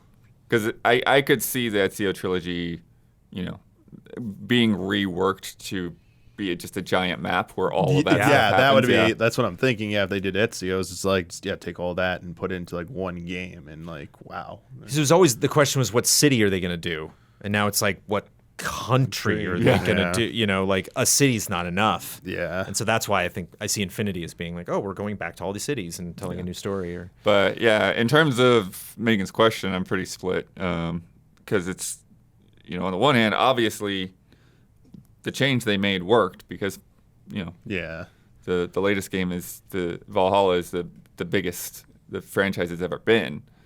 Yeah. But at the same time, like the sheer size of those games it's thrown me out of it, because even though it's not every year, having games that big, that frequent, it's just very hard for me to commit to a whole thing. Whereas at least with the old way, okay, I could take a couple, a couple weeks and like, oh, I'll catch up. I'll play 2 or 3 of them, catch up. And Unity is one I actually haven't caught up on. But yeah, once Origin came along, I was like, well, I'm kind of done here. I like it. I just don't know if I'm gonna finish it. It's a tough franchise to go back to back. Like it's just so much stuff. And even the stuff that's there, you can really dig in because I know how obsessive you get. Depending on some games, where you just got to get all the little details or got to explore interiors, and like find everything, find all the secrets. So, yeah, the holes I have in the Assassin's Creed franchise, I'm not like super hungry to fill because it's just like, it was kind of nice skipping that and jumping back in at another spot. Like you say, you stopped at 3 and like Black Flag's like, oh, it's so good. I know, that's the thing. I booted it up and I was like, no, I think I'm done. Especially now, like there's nothing against the game. I just like my mentality was like, I'm checked out. I can't get into this. Totally understand. Sea Shanties still might be worth going back. But I see what they did and understand. I would much. Assassin's Creed had a troubled past, but I'm so happy with where it is compared to like Splinter Cell or Beyond Good and Evil or these other things Ubisoft just couldn't make work. Any opinions, Isla? No, I'm screaming about Black Flag and Skull and Bones with. We were pretending that Dawn was like a person on the street corner yelling like, "Make a Black Flag too!" And then I was like, "Don't get him started on Skull and Bones." Oh boy. So yeah, did he get into the beta? Did we get him into the beta? I haven't heard of it. There's a beta for Skull and Bones? It's not looking good. It's not looking good. Skull and Bones anything? Whoa. Oh, from Jerry Young. Hi, allies. Hi, Min-Max. So I have been watching the Annihilator Cup the last few weeks. If you aren't familiar, it is a 5-week gaming tournament for streamers that includes a wide variety of games and genres. Apex, Dead by Daylight, Street Fighter V, Halo, Counter-Strike. Last week, it was Street Fighter. And it was fascinating to see streamers who play competitive games fumble their way through Street Fighter, talking about how different this was than anything they had played before. This got me thinking, how would you go about introducing someone to a genre they had never played? For someone that has never played a shooter, where would you start? How about someone that has never played a FromSoft game? How do you introduce mechanics and ideas that will be completely new to them without being totally overwhelming? Thanks. Step 1, lower your expectations. Sure. Nothing's worse than just 5 minutes in, the person's like, nah, it's not. Yeah. Not for me. And you're like, it has to be. Man. Might not work. I found that screaming, no, square, heal, Yes. now. Yes. Ah! Very That's very effective. helpful. We're starting Dark Souls and like the square buttons use item, right? Like Yeah, in all yeah. Souls, and so I'm like, oh, the attack button, the square button. What's the And press? I used like one of my healing things, and Ryan Stevens was like, ooh, you don't have a lot of those. And it's like the first button input, and I'm down for the count. Like, ooh, off to a good start. You might want to restart that. Man, I feel it's so challenging because you be so passionate about something and like trying your best to like explain it or get someone like to feel that passion. But I mean, ultimately, it comes down to like personal preference. It doesn't matter like how much you try and like dress it up and like break it down for them. I feel like this is more honestly like it feels like more like a developer question. This is a question developers struggle with when they're, hey, we need a shooter. We have no shooters in our lineup. So it's like, all right, well, we're not used to making shooters. So how do we go about like that's like their problem to tackle. So yeah, I feel like they struggle with that. So like for us, it's just sometimes it's just like any medium. Like you tell someone about a good book or you tell someone about like a good movie and it's like a genre, like, oh, it's a comedy. I don't really watch comedies. Well, it's a really great comedy. And they watch it like, it's still a comedy. I don't really like comedy. It's like, well, what are you going to do about that? Yeah. Yeah, I think for some stuff, it's like the only way is just like hand them the copy and leave. And like let them figure it out on their own. Because if they're not going to like it, they're not going to like it. Such good advice. It is literally what I do with 14. I try not to say anything to people when they first try playing 14. And they're like, Damian, why are you telling me more stuff? I'm like, because people have a habit of over-explaining this game. And I was thinking about how I explained to someone. I'm like, you're just going to scare them off. I'm like, just play. And if you have questions, come ask. But otherwise, that's part of the fun is like, if they're into it, that's the joy of discovery, like figuring out that stuff. So you know what that reminds me of, over-explaining though, can be a danger. is E3. You know, when you're doing a demo, but there's always that woman alongside the booth just watching you, and it's like, go over there. It's like, okay, I'm doing this thing right now. I was like, no, that way. It's like, I have one thing to say about that, Butworth. We always say how like annoying that can be at times, but there's one time where they didn't say anything about something when that was like what they should have done to improve the experience. It's the first time I tried the flying in Skyward Sword, the loft wing with the Wii remote, and you had to like do it. They never explained that you had to like shake it to like make it like flap its wings. I thought it was just steering. Right. And then you hit the A button to dive. Very slow. So I'm going very slow and stalling, and I'm like, I walked away from the demo. I'm like, that was pretty bad. I told the lady, like, that was pretty. She go, how do you like it? I'm like, that was pretty bad. And I'm like, was I missing something? Next person in line starts doing it, and I'm like, show you how it's went done. back, did it again, and it like felt so different. I'm like, I didn't say anything at the point, but like, you had one job, like just should have said like, why aren't you like you're stalling? Why don't you just like flap the thing? It's like if you're demoing a Zelda game and have not impressed Damiani, but it's like every other time they're like telling you how to play the game too much, and it's like one time I needed it. It's like they weren't there. Funny. I was like, the one thing I was this question reminds me of is when my wife played through Medal of Honor Frontline. Mm-hmm. You know, and I think that's a good example because she basically just started by sniping people. What? You know, she just got a sniper rifle. Yeah. She didn't have to move around a lot and shoot at the same time. Just like stay in place and shoot. You know, and eventually she gold starred that whole game. You know, and so I think maybe that's it. It's like if you're introducing somebody to a genre, like find a game that's like a little bit slower paced or let you ease into it a little bit more. I'm not sure in fighting games like what would be the equivalent, but yeah.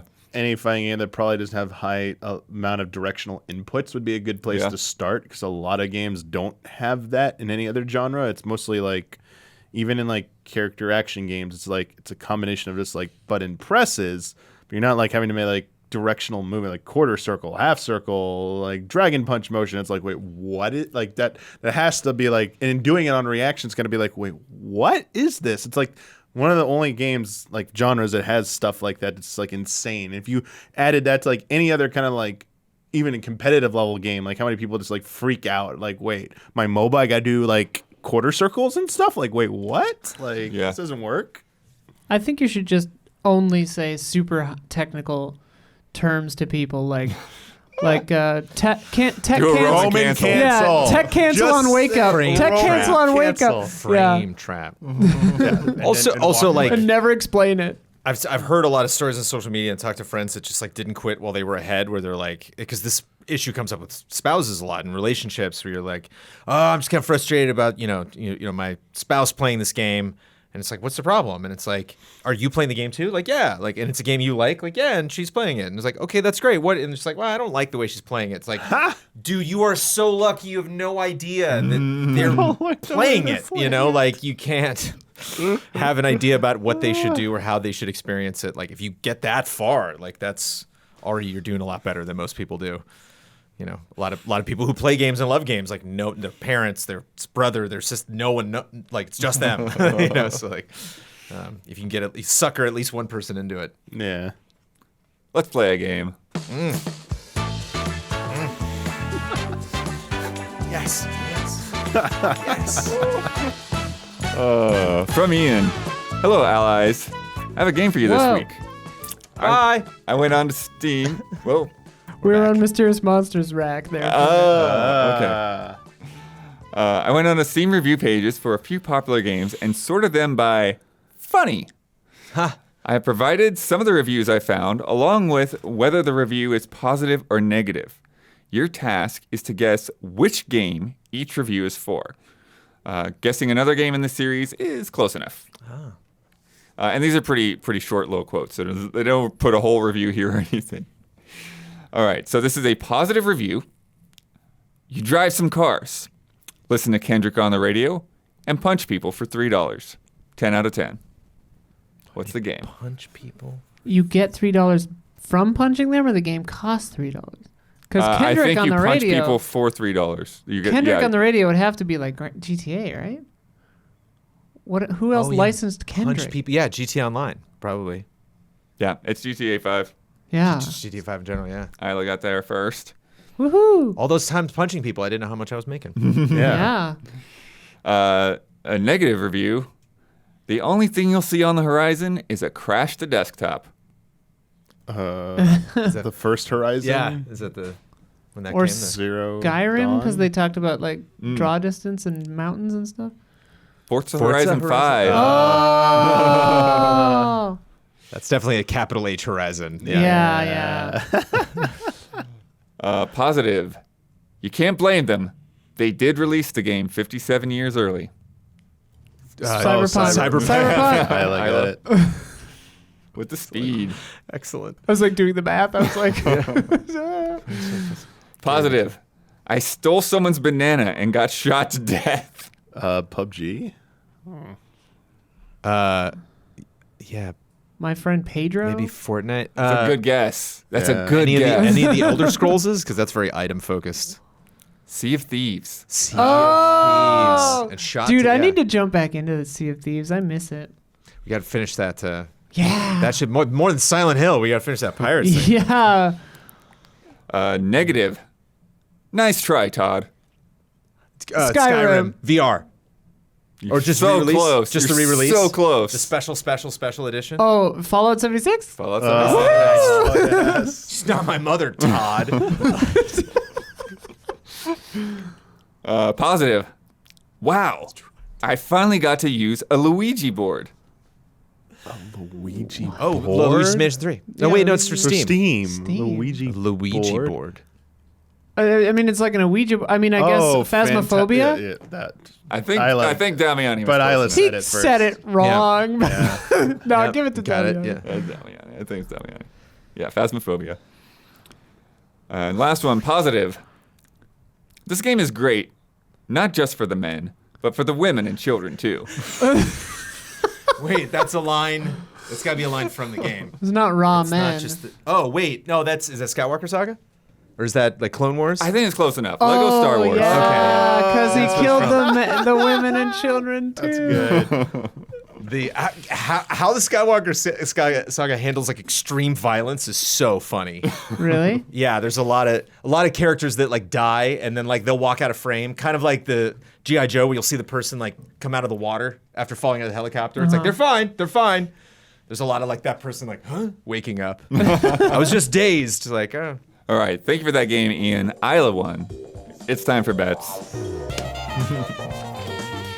This week's bet: the Stanley Parable Ultra Deluxe releases next Wednesday, April 27th. Isla really likes the original game. I know next to nothing about it, but it's supposed to be cool, so I'm gonna check it out this next week. It's supposed to be less than 3 hours. I'll probably take 5 hours. But in any case, once I get to the end, what will be the length of the credits?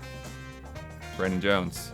I think go long or go short on this one. So I went 5:19. All right. Some credits have been very long in the past. Okay. Damiani. 2 minutes flat. 2 flat. Isla. So knowing William Pugh, I was thinking there's going to be some kind of tomfoolery. So I tried to figure out what 6 minutes and 66 seconds would be. Oh, okay. 7 minutes and 6 seconds? Or would it be 7 minutes and 5 7:06. seconds? Yeah. Whatever. 666. Wait, 666 seconds exactly is what you're saying? 6 minutes and 66 seconds, which would be 7 Oh, minutes. 6 seconds. Yeah. Yeah, so 706. Yeah. Okay. Probably way too high. There's like 5 people in that damn thing. And I went 359. Uh-oh. Dominic's got the low. Last week's bet. Glover getting a remaster release on Steam. Oh, right. I'm going to go to @Pico Interactive and look for the most recent Glover-related tweet. How many likes will it have? Brandon bet 101. Huber bet 187. Isla bet 434. And I bet 211. I'm going to refresh. I'm going to see if we got any new tweets, any new likes. Where are we at? Does the pinned one count? Or what The is- pinned one does not count. That's not the most recent. That was yesterday. Okay. The retweet does not count. So 11 hours ago, They just did a couple emojis and a link to the Glover documental trailer that's got 12 likes.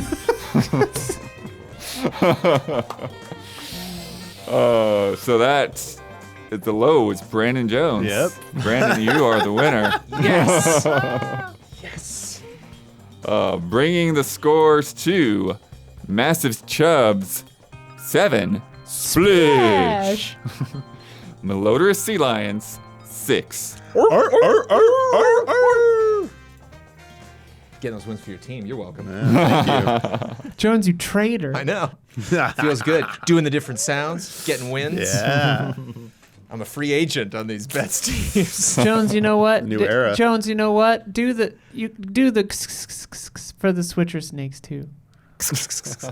Oh, I loved it. There have been many sounds. Oh, that's over why the you did. years. That's so much fun. Many Yeah. sounds. I'm going to be doing that all the way home. Red Eagles. Let me tell you about patreon.com/easyallies. Patreon is how we function. It's how we operate. We are a fan-funded group.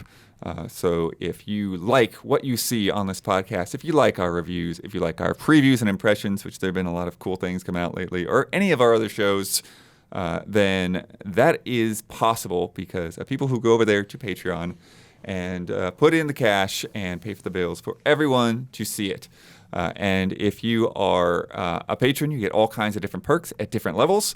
At the $1 level, you get to see this podcast ad-free, and you get 2 bonus love and respect questions. And then at the $5 level, you get to get access early. You can watch on Fridays instead of Sundays. And then you can also submit to love and respect.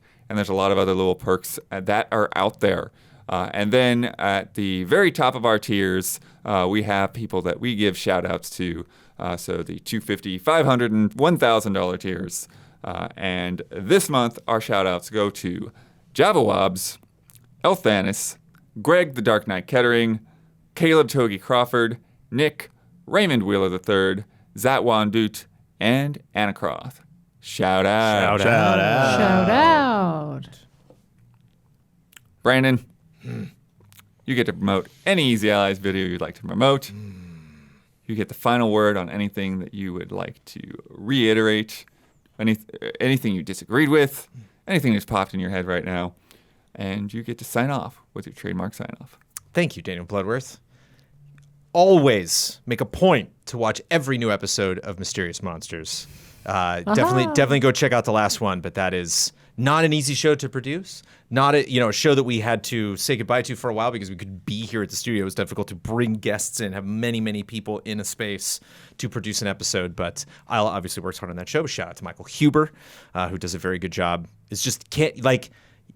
There's not going to be a totally clean performance from Huber that you're not going to laugh at some point because that's a lot to carry that show. And Huber is just such a goofball that it's really funny to see when you finally break him in every episode, when you get to that point where just too much information, too many answers flying around. Do we intentionally put things that are hard to pronounce in the questions? I don't know. I feel a little bad about how I came at action games in VR. There's nothing wrong with making a shooter in VR. You just understand that when you go into the shooter store, when you go into the VR store, it's the shooter store. Like that's a primary genre. So when a game comes along that just says we're doing another thing with guns, especially a sequel to a game that I did not recall the first one, then I just say that maybe some other experiences you could check out. If you don't like a shooter right away, you want to find a good shooter because there's a lot of them out there. Shout out to VR shooters. Cheers.